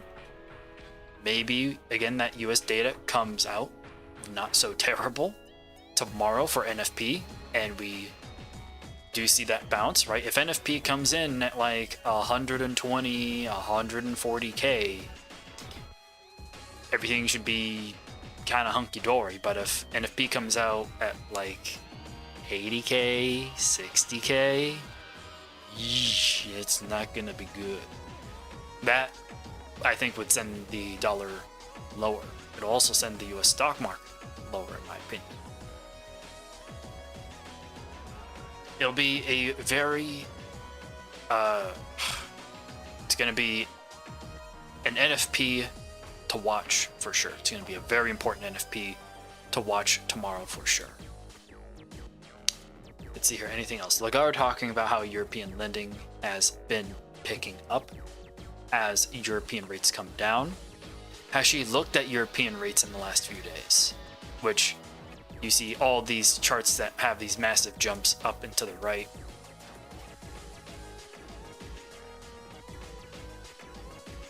Ouch. No such thing as euro rates, the German and French that matters. They are the benchmark. It's one way of generalizing it. Global bond yields surge on Europe's fiscal expansion and Japan's shift in policy. Let's go ahead and send that into the debt and bonds chat here in Discord.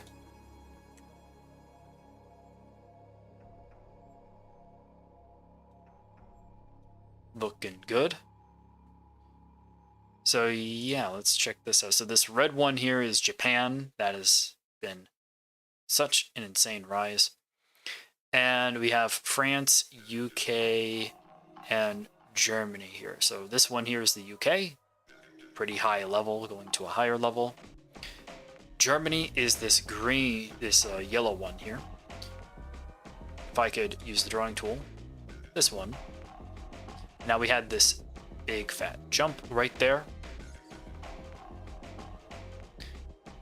And Canada's rates have been falling, and then France just had this jump right there. Huh. Yeah, so European rates going higher. So we're gonna watch, see how things react going into NFP tomorrow.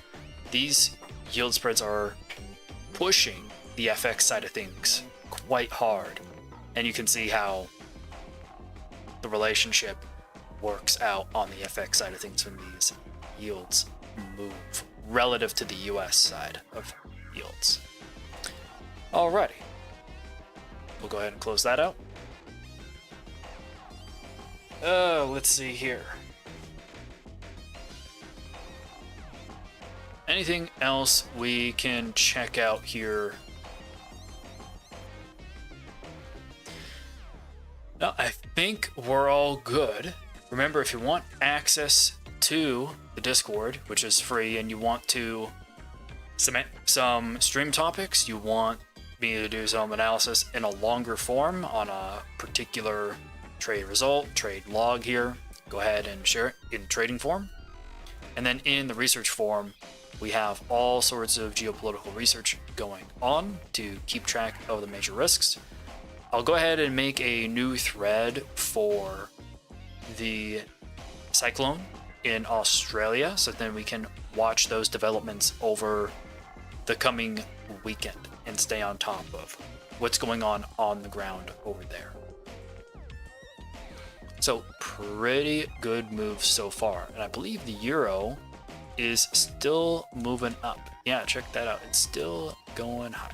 Let's check it out on a shorter time frame. Up, up, up, and away. Still nice net positive drift for the ECB meeting.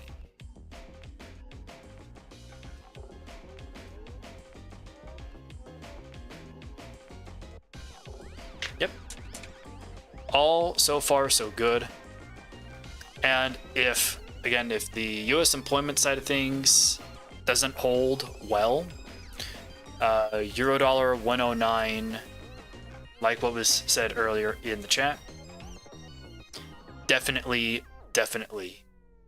could be in the cards. It wouldn't be too hard to push up that high on weaker US economic data, frankly.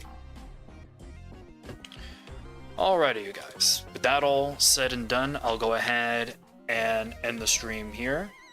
If you want to hang out in the Discord or get access to these indicators, you can go ahead and join everybody here on the WAP. Discord, just go here into Plan the Profit Trading Group. Links to this is in the description. and then the Boss Trading Group Plus indicators. For the indicators and the trading group that comes alongside it, still waiting for an update from TradingView on that PineScript bug, but when it's done, we'll go ahead and do our next stream. If they don't get back to me by this upcoming Saturday over the weekend, I'm just going to continue the process and continue building the indicator without the bug fix. I know of a workaround.